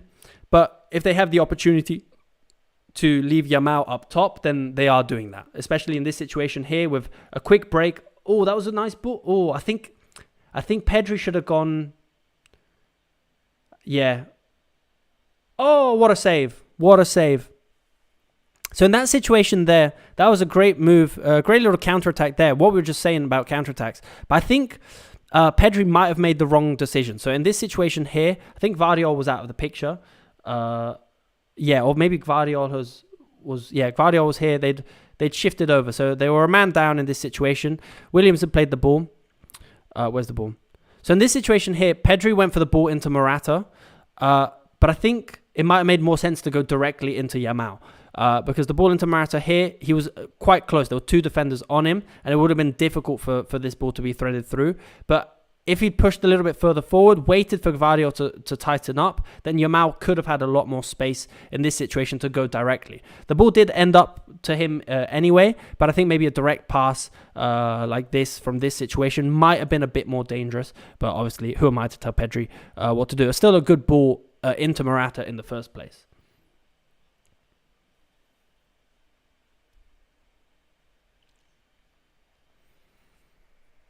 So another corner. Does look like Croatia are trying to close this one down a little bit more quickly, a bit quicker than they did in the first half. But yeah, just corners are probably exactly what Spain need. Just slow down the tempo of the game. Don't give them too many opportunities to build. And yeah, it was a good ball into Morata there. It would have been difficult for him to finish, but obviously a ball across the box like that is going to be difficult because you don't really have much time to react.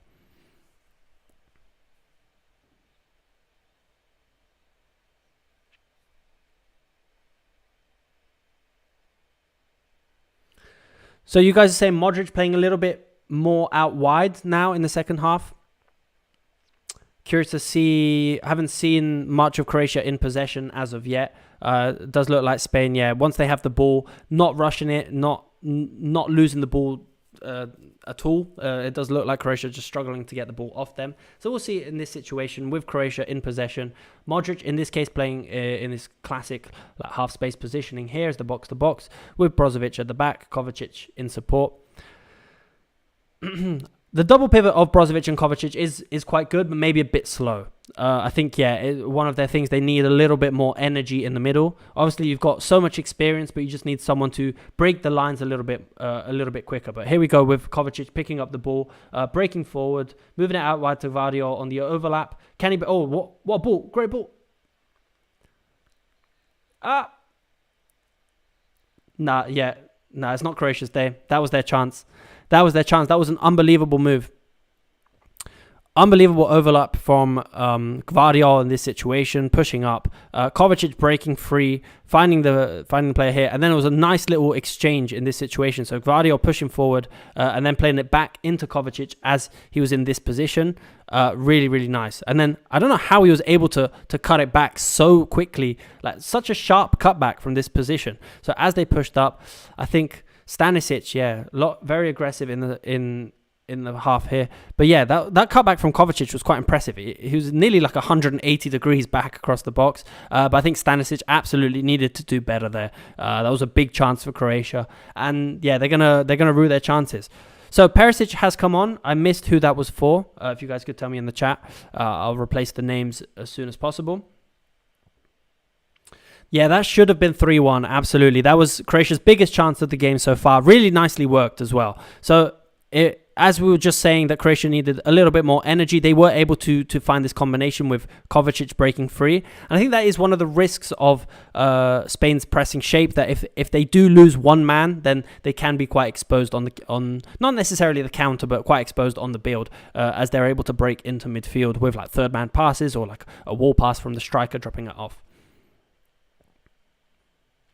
I think Perisic could absolutely open up the game. Oh, here we go. In behind again for Spain.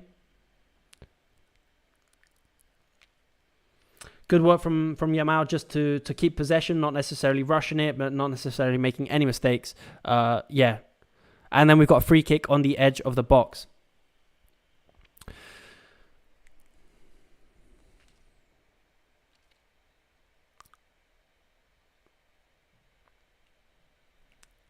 Oh, they play the quick free kick. No, referees pulled it back. I think they went too quick.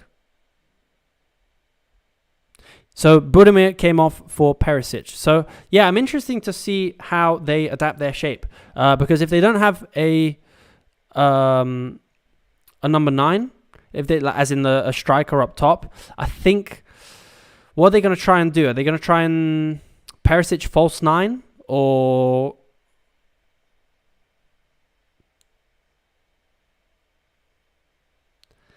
would you switch Kovacic or Brozovic for a more active player? Potentially, yeah. I'm not entirely sure who Croatia have on the bench. So obviously, there's a lot of experience in this midfield. But I like Kovacic. I think he's the perfect blend of like box to box, like slightly more defensive, but does push forward as well.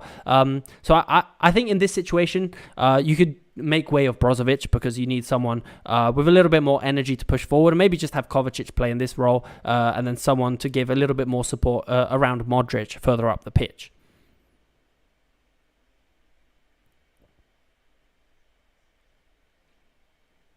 So Spain breaking forward again with Williams here, cutting inside. I think, yeah, just having inverted wingers, in my eyes, is just so much more entertaining. Other than like tactical options as well. I think it makes the game a bit more exciting. Obviously, there's lots of memes of like Doku at City where he just runs forward slowly with the ball and he always does the same thing. But I mean, Doku necessarily isn't really inverted because he never really inverts into the centre. I know he's right-footed, but he always goes down line.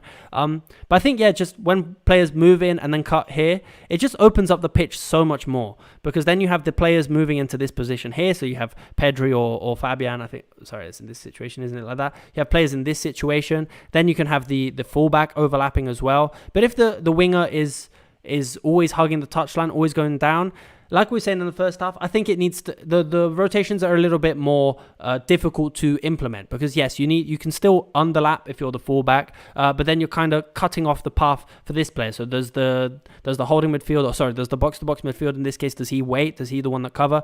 And then once you're in this situation, obviously the players can rotate as they usually would if you're a positional team. Doesn't necessarily mean you have to have the same player in the position every time. So Pedri coming off for Olmo, who is number 10. Perfect.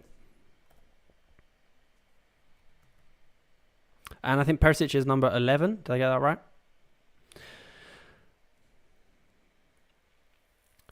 So how long have I been doing these live breakdowns? It's been my second live breakdown, actually. The first one we did was with the Champions League final between Real Madrid and Borussia Dortmund. But we're going to be doing a lot of these during the Euros. So make sure to subscribe if you haven't. Leave a like on the stream if you're enjoying it. And yeah, we're going to be doing all of these. As many as possible during the Euros, all the big games. Yeah, I think they're really exciting, really entertaining.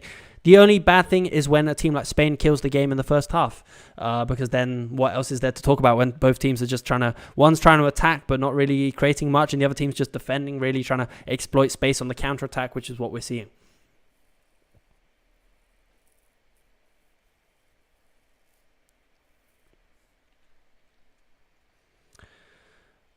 So yeah, Spain's press a lot less aggressive than than it was in the first half, understandably, completely. Oh, nice little break forward here from Croatia as they push forward. Does look like Kramaric has moved over to the right flank in this situation. And then Perisic is giving a lot of width. So have they actually switched to like a back three? It did look like they had a little bit more width. So I wouldn't be surprised if maybe they made way of one defender. They added someone as a wing back, so Gvardiol maybe acting as a wing back.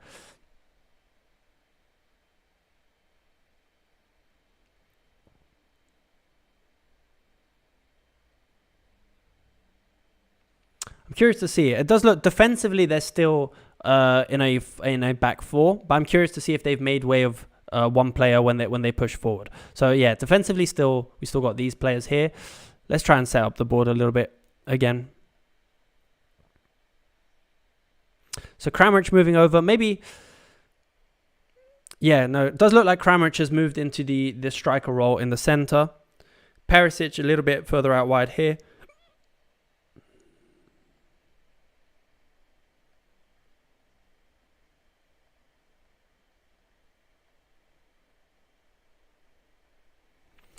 And let's see if there's a different structure from Spain. Now, it does look like Spain are maintaining the same principles in possession than they were in the first half, with like the fullbacks in a slightly deeper position during build-up and then pushing forward when there's space to do so.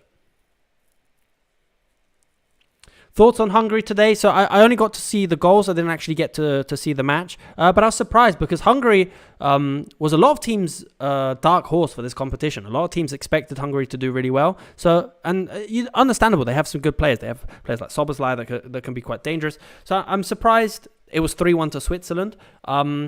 I don't think anyone caught that, expected such a heavy result for Switzerland, but that's kind of like that's why we enjoy the Euros, because you can't really predict. We can make predictions, but it's very difficult to actually predict who's going to win. There's always teams that you expect to do well who don't do well. My dark horse for this competition is Ukraine. And my only reason for saying that is Mudryk, because I've seen a lot of him this season, and I think at times he's left a lot to be desired at Chelsea. I think sometimes his performances have been good, sometimes they've been okay, but a lot of the time they haven't been really exceptional. But I think for Ukraine, there's just a different energy about him, and I think he can be so much more dangerous, so much more dynamic in these types of situations. With Zinchenko as well, and there's lots of actually decent players in this Ukraine team that I think they could do really well. I don't know how far they're going to go, if they're going to make it out of the group, but still, I think they'll be a fun, a fun, exciting team to watch. Yeah, Dovbyk, really good as well. He had an unbelievable season at, who was it? Sporting Portugal. I won't say Sporting Lisbon because I've never received so many comments saying it's not Sporting Lisbon. Oh, Girona, sorry. Who am I thinking of? I'm thinking of... Yeah, Dovbyk. I got confused with the other one that plays for Sporting. Yeah, Gyökeres. Sorry. Yeah, my bad. Because I made a video about both teams relatively close together, so I kept getting both teams confused with each other.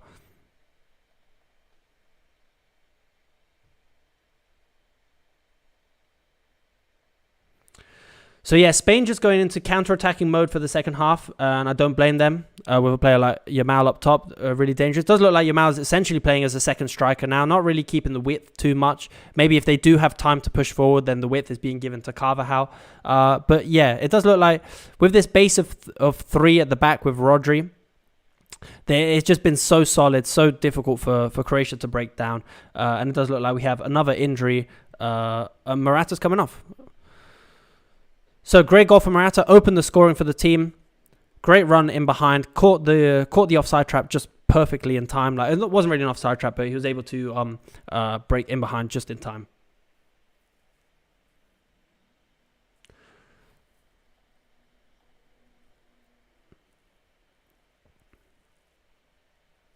So changes for both teams. So Modric and Kovacic coming off. Okay, so now we're going to see if there's a little bit more energy in these teams. Oh, Pasalic. Oh, yeah, of course. They've got Pasalic. Pasalic is great. We've got Pasalic and Sucic.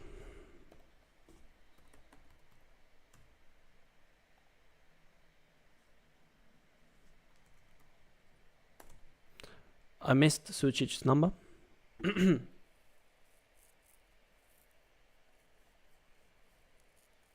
And then changes for Spain as well. We've got Marino and that other player, which I already know. I'm going to butcher his name and spelling.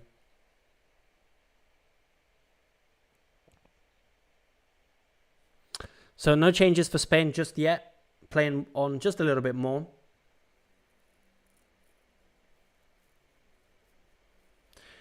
They've just been able to control the midfield. Even these balls, these long balls from the keeper that bounce between the lines, they've been able to kind of hold on to them. Except in this situation with Gvardiol pushing up, trying to find space, trying to cut back, but doesn't really work. And then it's these situations where Spain can be dangerous, but it doesn't pay off for them in this situation.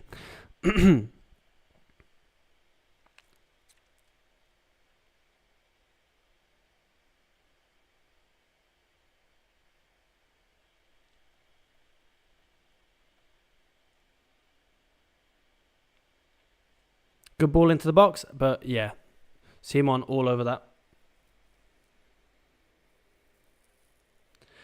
Honestly, I think Dalic gave up and subbed Kovacic and Modric to rest for the next game. I mean, I can't blame them if that is the case. There's still a few more games to play in the group stages, so obviously you want your best players fit and ready. And another 25 minutes, yeah, you never know what could happen. They could get injured. But Pasalic is a great player. I enjoy watching him at Atalanta. I'm surprised he's not a starter, but obviously in that midfield it's going to be difficult to be a starter. But he's not someone that you're going to be upset if he's coming on. So Morata and Williams coming off.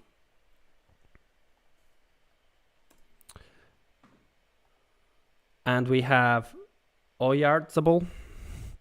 Sorry for... And Merino.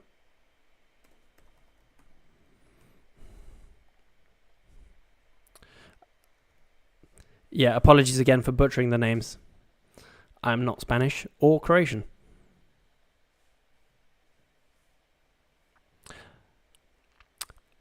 Yes, this software will be available eventually, but I'm not going to give anyone a specific date because, again, we're still working on it.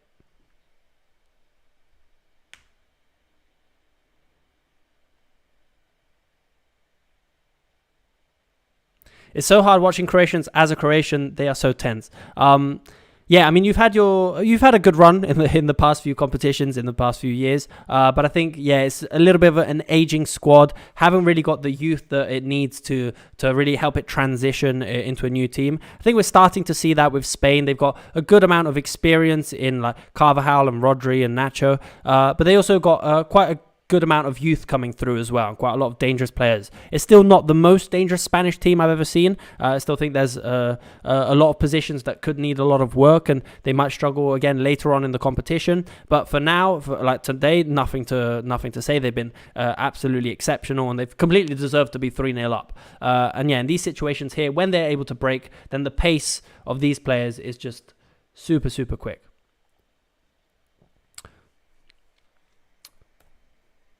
Number 10. I'm not entirely sure what number the players that came on have.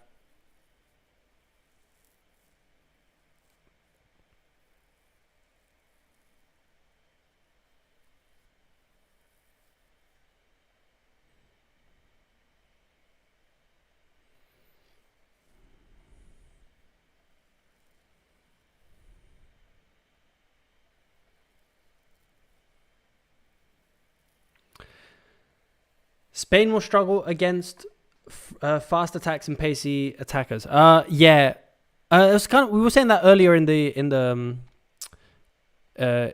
stream as well.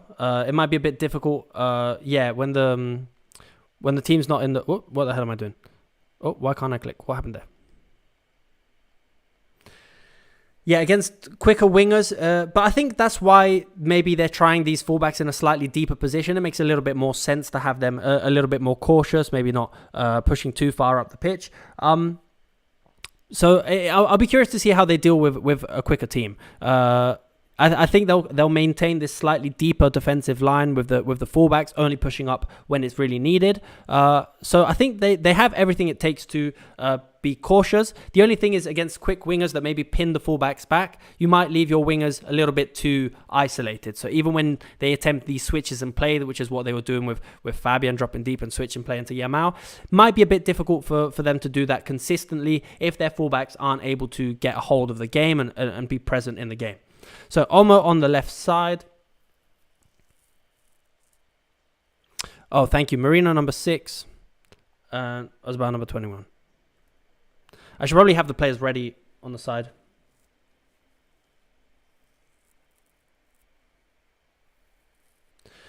Sucic number 25.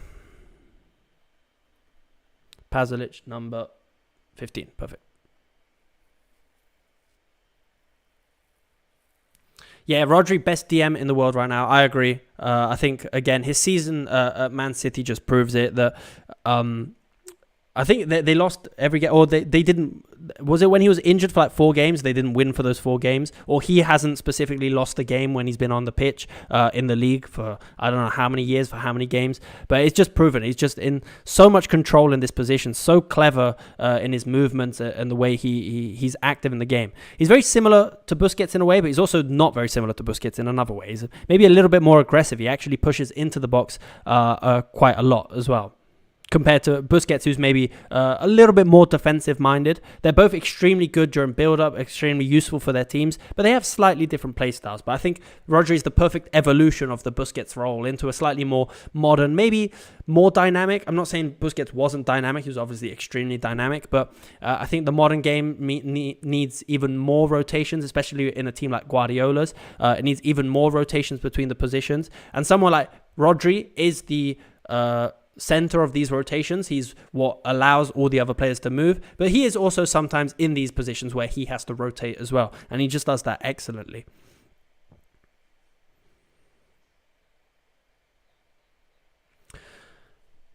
So yeah, not too many tactical changes. It does look like maybe, Spain a little bit slightly more cautious in defense, and Croatia able to pick up a little bit more space between the lines. So not the best ball into the box there from Perisic, but it did make its way to the second post, and they're able to keep control in the opposition's half in this situation here.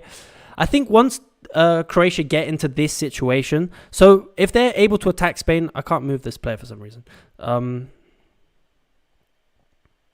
I think I need to refresh the page a little bit.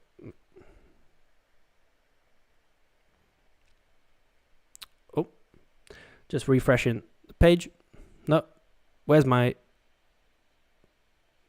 There we go. Okay. Sorry, I had to refresh. Oh, I've lost all the players, haven't I? Ah, damn it. I think Croatia, once they get into this position here, it's going to be difficult for them to score a chance. So I think from open play, they're maybe a little bit more dangerous. But once the team has set up and they're trying to like just circulate possession around in this area here, it's going to be difficult for them to create a lot of chances. Sorry, I had to refresh the page, so I lost all the substitutions.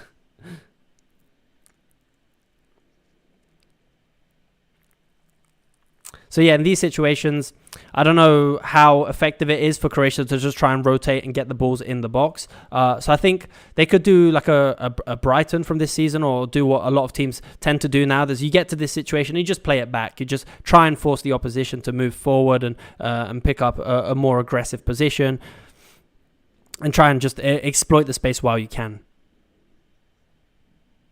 Because against a compact defense, against a team that's set up, it's difficult to create chances. And then you get into those situations where you're always delivering. When we were talking earlier about the in-swingers and the out-swinging crosses, I think you get to a situation where it's difficult to always deliver the same type of ball into the box, and it just it becomes a bit challenging for your team to score.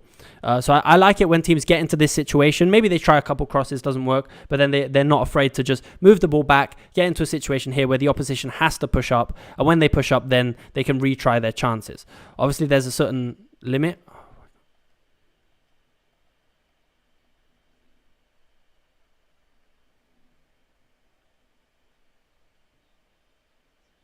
Will England try to adopt tactics top Premier League teams like City and Arsenal in these Euros? I don't think they will. I think there's a reason why tactics in European competitions are a little bit more cautious compared to club competitions, and that's mostly down to the fact that you have less time to work with the team. There's less players.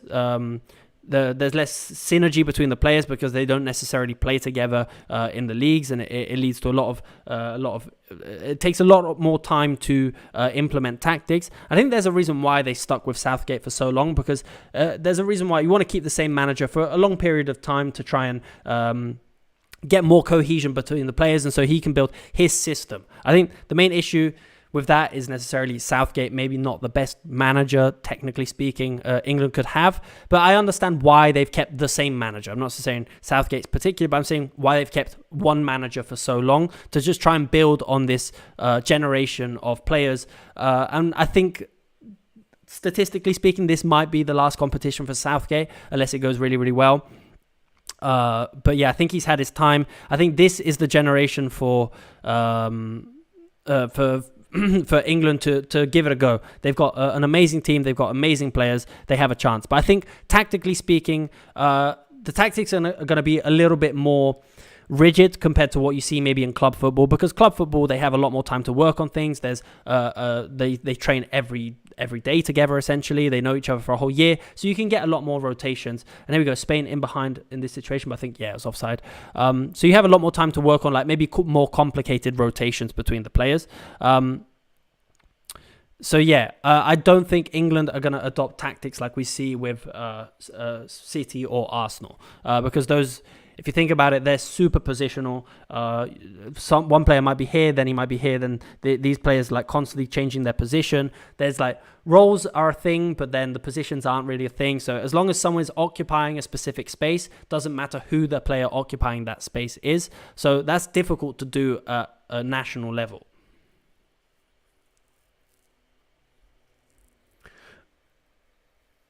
Big opportunity. Oh, and it's a pen for Croatia with 15 minutes left, or 13 minutes left. Oh, wait. No, for Spain? What? Croatia, no. Yeah. Why no red card for the last man?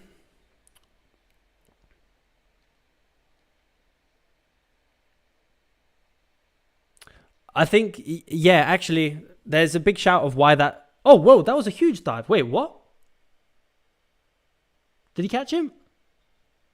That was a massive dive. Was it not? I can't really tell. It looks to me, I think surely that's going to go to VAR. No?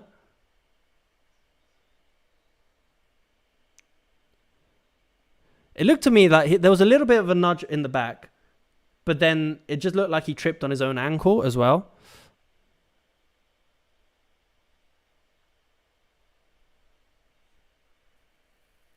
So yeah, it does look like it's getting checked. I'm not sure if it's getting checked for a dive or if it's getting checked for something more or for something different. Not entirely sure. Curious to see what happens. Okay, yeah, no, the penalty's been given. Yeah, no, didn't get overturned. Checking for a red card. I mean, if it's a foul, I don't see why that's not a red card, unless maybe they got rid of the red card for the last man because that was a bit of a, or maybe it was for the goalkeeper. If your goalkeeper's the last man, he commits a foul, he doesn't get sent off anymore, because that's just a bit too much of a penalty for your team to suffer. A red card and a penalty to your, like a red card for your goalkeeper and a penalty. But yeah, curious to see if they can put this away and see if it opens up the game for the last 15 minutes. Maybe makes it a little bit more exciting. Oh, and he saved it. Okay, and off of the rebound. Okay, that looks better on the score sheet. Not a penalty, but they pull one back.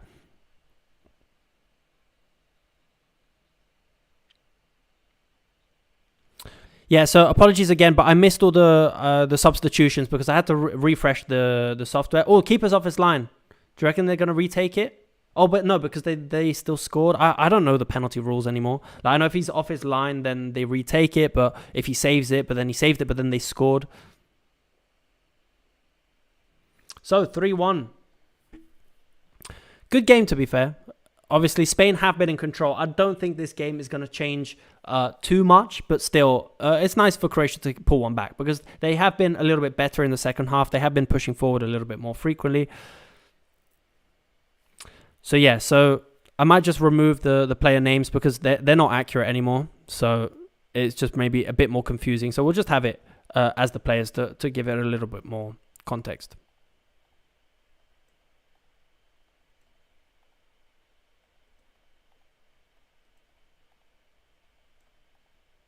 Oh, I can't click Nacho. Well, Nacho's going to be here for the rest of the game.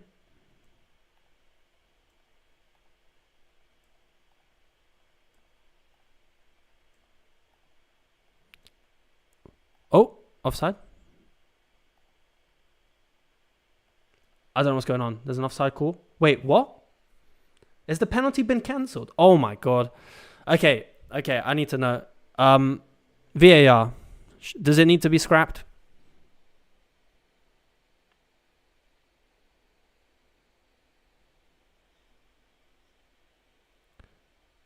I'm so confused. I missed that. What the hell happened? Invasion. Oh my god. But surely it gets. Wait. Okay. So invasion, right? So it needs to be. It doesn't count. But the keeper was off his line. I thought you both feet. He has to. I thought. Doesn't the keeper have to have both feet on the line, or is it just one foot on the line? I'm not entirely sure. But that's heartbreaking for Croatia having to remove their goal. But that is, I can't believe they've cancelled the pen after so long as well. They checked it to see if it was VAR, and then they removed it. Wow, that's adding insult to injury, really.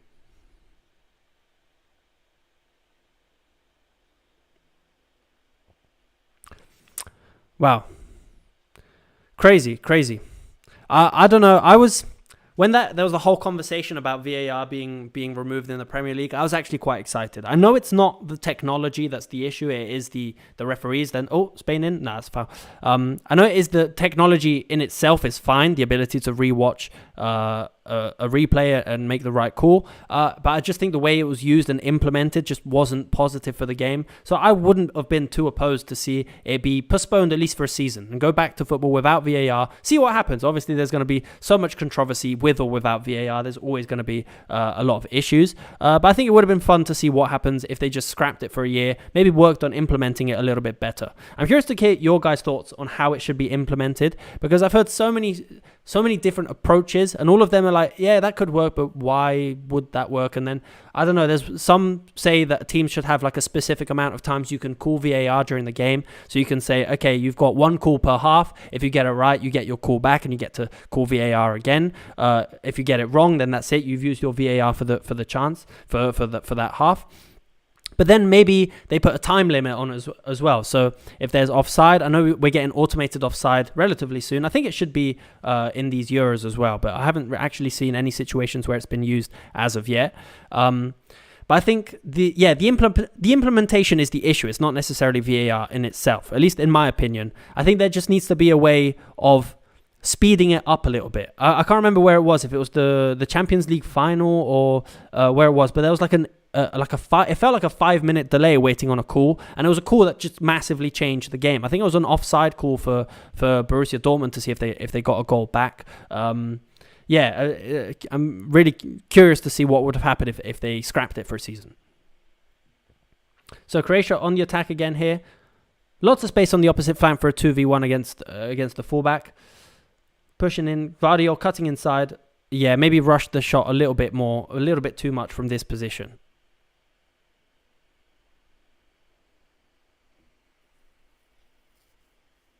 Yeah, I think VAR isn't the issue, says Joseph. VAR is a very good tool. Automated offside is already used yesterday. It was quite fast. So I think, yeah, if they can get offside sorted, which is obviously a big one, is a really slow one for the assistant referees to get right. I think if they can get that one sorted, then obviously that's going to help speed up the decisions. But there's still so many other calls that football isn't a black and white sport, and trying to use a black and white tool to make decisions, I think, is just difficult to implement, because there's always going to be certain players or managers that aren't happy with the decision. Because a handball, we can all kind of disagree on what is considered a handball. There's not a black and white way of saying that's a handball, that's not a handball. Yes, maybe his arm was in the way, maybe it wasn't in the way. It's such a kind of ambiguous rule that it's really difficult to say this is handball, this isn't handball. So yeah, things like that, I think VAR aren't really the solution. I think we need clearer black and white rules for if we're going to use a tool that gives you yes or no answers, we need yes or no rules. And I think offside is one that is yes or no. As much as maybe you don't like it that someone's toe is offside, I think it is something that we have to kind of put up with, and I think we will have to put up with. Even though, because VAR is not going anywhere. They voted for it to stay, I'm pretty sure. So it does look like it's going to stay. Okay, so we've got some substitutions. Yamal coming off, didn't get his goal. Is still not the youngest goal scorer in the Euros as of yet, but still a phenomenal game from him, and a well-deserved standing ovation from some of the Spanish fans. And I think 1 assist, maybe 2 assists. Again, I'm not entirely sure if he got the assist for Spain's second goal from Fabian. But yeah, really, really good, especially for the assist for Carvajal to make it 3-0.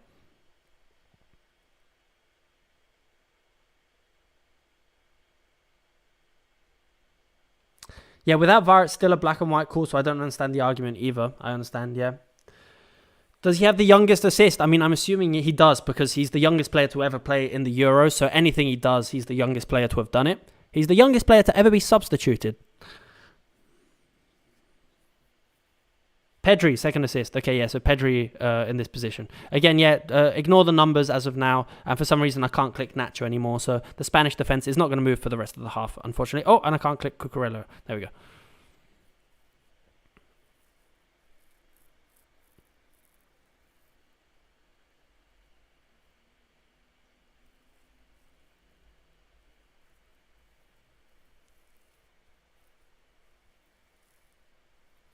Crazy that Spain used to be a team where David Silva, Thiago Alcantara, Mata, and Javi Martinez couldn't start. They're still good, but they're nowhere near as stacked. Yeah, I completely agree. There's some young talent. There's some really, really good players like Yamal, for example. But it's weird looking at the Spanish team and being like, there are some vulnerabilities there. They're definitely not the team they used to be. And yeah, that Spanish team was unbelievable. The fact that Mata, I used to love Mata, Alcantara, all these players couldn't make it into the team was surprising. Yeah, there was just so many good players. I think 2010, 2012, was it 2014 they won as well? Was it 2008, 10 and 12?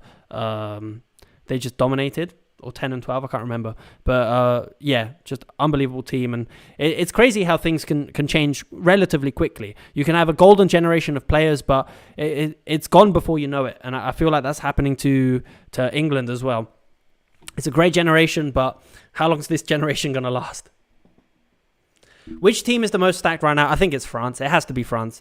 I saw a thing with they had 3 starting lineups, and I think their third lineup, if you consider the third choice player in each position, their third choice in each position was still better than the majority of teams at these Euros. So I think, yeah, France are arguably the most stacked. England are pretty stacked as well. I think some positions in defence we're struggling a little bit. I don't know. It might be difficult to go all the way with a defence like that, but up top there's obviously a lot of players. Germany, I wouldn't necessarily say they're stacked. They have a good starting 11 and a few good substitutions, but I think if they go too far deep, then there's a few holes that could be exposed. There's a lot of experience, a lot of young raw talent, but I think there's some players that could be exposed. And I think Netherlands actually have quite a decent team as well, quite a lot of promising players in there as well. I'm just worried about Spain having only Rodri as their defensive-minded midfielder. Yeah, I kind of agree, and I think we saw it with Man City as well, because he's so crucial in every team he plays. Not having him, you kind of rely on him, and you just kind of take him for granted in a way. So when you don't have him, it can really expose your team in a different way. So yeah, second half has arguably been a little bit more linear in the approaches, kind of a bit more of what you'd expect. Croatia haven't really been able to take advantage of possession. I know they had a penalty that was disallowed, but even in possession, their tactics weren't really able to really take advantage of the game. They did try and push a little bit further forward with some players between the lines, maybe some substitutions with Pasalic, trying to get a bit more cover between the lines. But Spain just kind of sat deep, didn't really allow them to get much control in this position, and mostly played on the counter-attack. So trying to play these balls in behind into the wingers with Yamal or Williams when they were still on the pitch. And even now with this kind of younger front three, there's still some good opportunity, and it does look like Spain are just controlling the game. Croatia does kind of look like they've given up. I think that penalty just killed it a little bit for them. Great ball in behind here.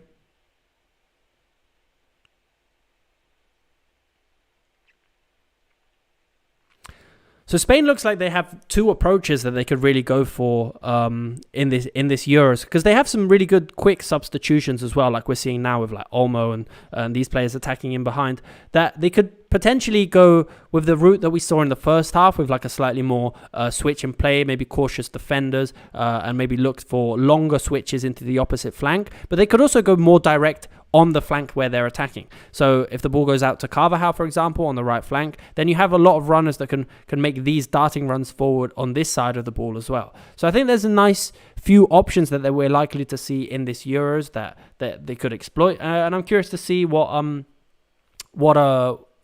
if they change their approach too much depending on the opponent, or if this is what they're going to do. Can't understand Croatia. Are they really bad, or what the hell happened?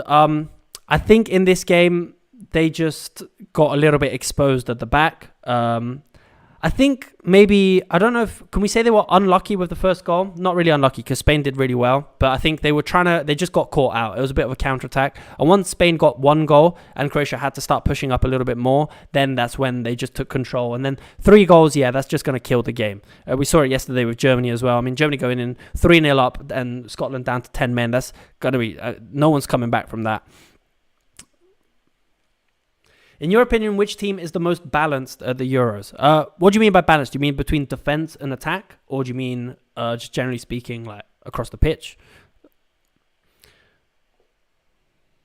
Yeah, I think it's not really down to Croatia. I think it's more down to Spain. They really took their chances. Morata was really good to finish that chance, and that just did kind of open up the game. But I did like Spain's approach to having the fullbacks a little bit more cautious in possession, trying to like lure Croatia off their line. Maybe they kind of expected Croatia to be in this 4-4-2 defensive shape in something like this.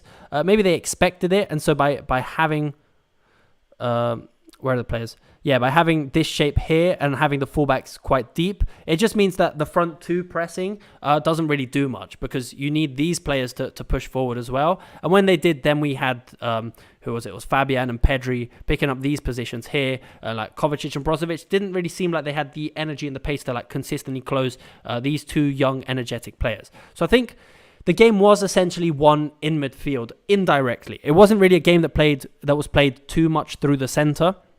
There was quite a lot of players in this position, but it wasn't really played too much here. But it was very much the players that were able to get the ball here and then very quickly switch it out wide and find the players out wide, either with a switch or going down the line.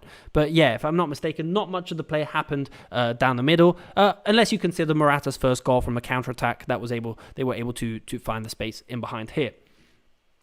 Will I be streaming tomorrow? Unfortunately not. I'm not at home tomorrow. I won't be able to do the England game, but I'll be doing a match review of the England game on Monday morning, similar to what you saw today if you watched it, the Germany-Scotland review that I did. I'll be using this software, a slightly different format. If you've been watching my channel for a long time, it's a slightly different format to what you might be used to, but don't be concerned. I'll be going back to my classic, more scripted, more in-depth tactical analysis. But just for the Euros, I want to get some more quick match analysis videos out there for you guys as well, just so you can be up to date on all the latest trends and tactics that the teams are using. And we're going to be doing reviews of like specific match days as well. So after match day 1, we're going to be looking at the most interesting teams, and then we're going to be looking at end of the groups and the quarters and semis. Lots of content planned over the next few weeks. And then once the Euros are done, we've got some really interesting analysis to get through as well. So we've got Company to Bayern Munich. That's going to be a really interesting one to look at. We've got Nagelsmann at Barcelona. Really curious to see what we could see there with sorry, not Nagelsmann. What am I saying? Hansi Flick to Barcelona.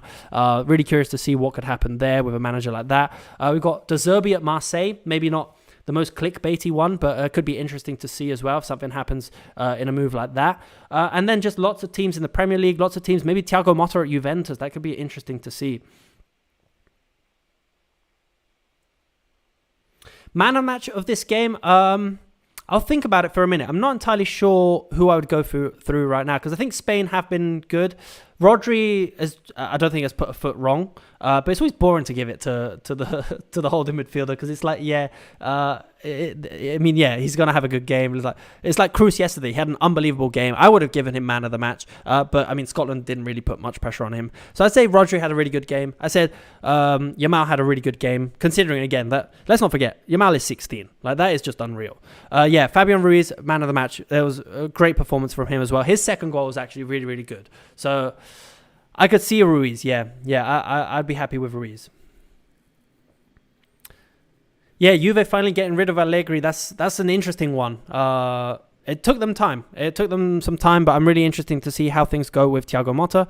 And there we go. That's it. Spain 3-0. It could have been 3-1 after the penalty, but a bit of a VAR confusion to finish off the game. And it was a great game. Very tactical in the first half. I think both teams trying to figure each other out for a bit of time, trying to figure out exactly what they wanted to approach, how they wanted to approach the situation. But I think Spain really took advantage of the situations that they had when Croatia wasn't able to create any chances from deep, and they started to push their fullbacks a little bit further forward. Spain were able to catch a break and play Morata in behind to make it 1-0. And then as Croatia tried to push a little bit further, get a little bit more control of the game, because Spain were kind of dominating, it was a little bit harder for them to stop the runs from Yamal out wide or Williams on the left flank. And after 3-0 at half-time, Croatia did try and change their tactics a little bit in the second half, maybe go a little bit more aggressive with their substitutions. But Spain just sat back, hit them on the counter when they could, and just were a bit more of a nuisance, like not necessarily trying to stick to a specific game plan, but just made it difficult for Croatia to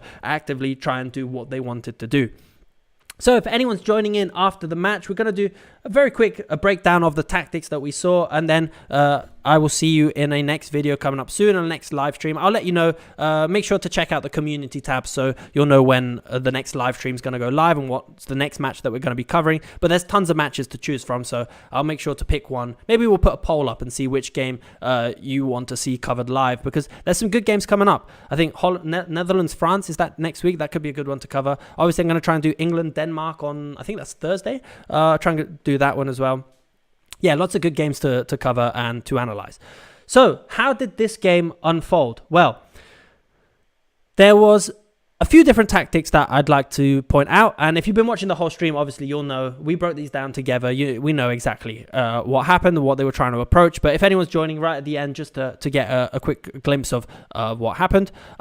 Essentially, Spain, they didn't push their fullbacks too far up. So we had Cucurella here and Carvajal. They played in like this position here. So not necessarily pushing up too far up the pitch initially, but they waited back here. And this allowed them to receive the ball. And as Croatia, they were in a 4-4-2, maybe like a 4-1-4-1 if Brozovic dropped deep and they had something like this with Modric in this position here. Or maybe even like a 4-1-1 in this position here. But essentially, Spain were able to have like a 3v2 in this situation here. So at the in midfield here, Croatia weren't really able to press. They weren't really able to close them down too much. So Spain were able to control the center and move the ball out wide. As the ball went into here, maybe Croatia tried to adjust their press a little bit, move over. And then it was the position of Pedri on the right or Fabian on the left that was really, really crucial. Like dropping deep, receiving the ball, and then we'd see these switches in play into the flanks. In this case, we'd have it into Nico Williams, maybe like this, but a lot of times they'd even try and play directly. It didn't really work because the defender was quite good at closing off this ball, but this was essentially what Spain tried to do on both flanks as well. So we'd have it in this situation as well. They'd come down and do this, and this forced Croatia to pin their fullbacks back quite a lot. So they weren't really able to push forward with their fullbacks too consistently in the first half. And Yamal was against Gvardiol quite consistently in a 1v1. We had Williams and then Morata in this position. But then as Croatia gained a little bit more control, they never really took control of the game, but there were moments where they were a little bit more aggressive and they were able to get a hold of the game. This was before Spain really took advantage of the match. Let me just stop the timer so it doesn't go on for infinity. There we go. Yeah, so as Croatia got a little bit more comfortable in the game, they got a little bit more control. The fullbacks started to push quite high up the pitch. So we had Gvardiol on this side, we had the right back on this side, and then we had Maya, the striker, up here. So they end up with kind of like a front five, and then you'd end up with this box build structure here. So this kind of worked because Spain were pressing with like a 2-1 initially. So by having this, it did force them to push a little bit further forward. Maybe I think it was more Pedri that was pushing a little bit more aggressively. Excuse me, in this situation here. Maybe it was Morata and Williams in this situation here. And it did allow them to maybe push the ball out wide a little more frequently. There was a good chance with Gvardiol moving the ball into the center, then moving it back, and then cutting it back across the goal. But essentially, by doing this, it did vacate this space here a little bit more frequently. It did make it a little bit more dangerous. And if Spain were able to regain the ball, they did often look to just play it into these positions here. But the first goal did come from like a mistake from build-up. They were able to pick up the ball, and then with Morata cutting in behind, perfectly timed run to beat the offside trap, and then finished, not Morata, the ball, finished the move really nicely to make it 1-0. And then from 1-0, obviously Croatia are going to try and push a little bit further forward. And then we saw these switches. So as you guys pointed out in the chat, these switches were really effective. This ball into Yamal here was super, super dangerous. As Croatia tried to compensate for this and tried to fall back and cover and make sure that Yamal couldn't dribble onto the inside into like this position, forced him inside here. Then the late runs onto the box by Fabian Ruiz and Pedri and all these positions here were really dangerous. The ball back across, I think it was, like you guys pointed out, again, a ball back to Pedri, who was able to then play Ruiz, who a lovely finish into the bottom left corner through the legs to make it 2-0. Then a goal from the corner, and essentially 3-0. The game was completely done for Spain. They took complete control. In the second half, not much point going over the tactics too specifically, because there was a few specific things that both teams tried to do. Spain went a little bit more counter-attacking. Croatia fell back on this option of pushing their fullbacks forward, tried to maybe fill the space between the lines a little bit more, but essentially it didn't really pay off for them. There were a few opportunities. There was a great opportunity with the right back, with Guardiola pushing up on the left flank and then crossing it back across the goal. But yeah, nothing too substantial for them, nothing too impressive from Croatia. And I think it was kind of predicted when we had the poll, Spain 82%. I think everyone kind of expected Spain to win. I didn't think it would be this comfortable, but yeah, they made it out, and it was an incredible performance. So yeah, thank you so much to everyone for joining in on the stream. Your guys' support really helped me analyze the game as well. So I think we came to some good conclusions. I hope our analysis was correct. I think it's difficult to keep track of everything, but I think we've done really good job at understanding what both teams were trying to do. And this is going to help us later on in the competition. We're going to have the edge on everyone else, because we're going to know exactly what these teams are going to try and do against their next opponents. And I think that's going to be the theme of the stream when I do England-Denmark. We're going to see if we can figure out Denmark's tactics before Southgate does, and we can predict what changes he should make. So thank you so much to everyone for joining. I had a really good time talking to you all today, and yeah, please like the stream if you haven't before you leave. Subscribe to the channel if you haven't. We're going to be doing so many more of these streams in the near future, and we're going to do live match breakdowns and match tactical analysis throughout the whole Euros. So thank you so much, guys, and yeah, speak soon.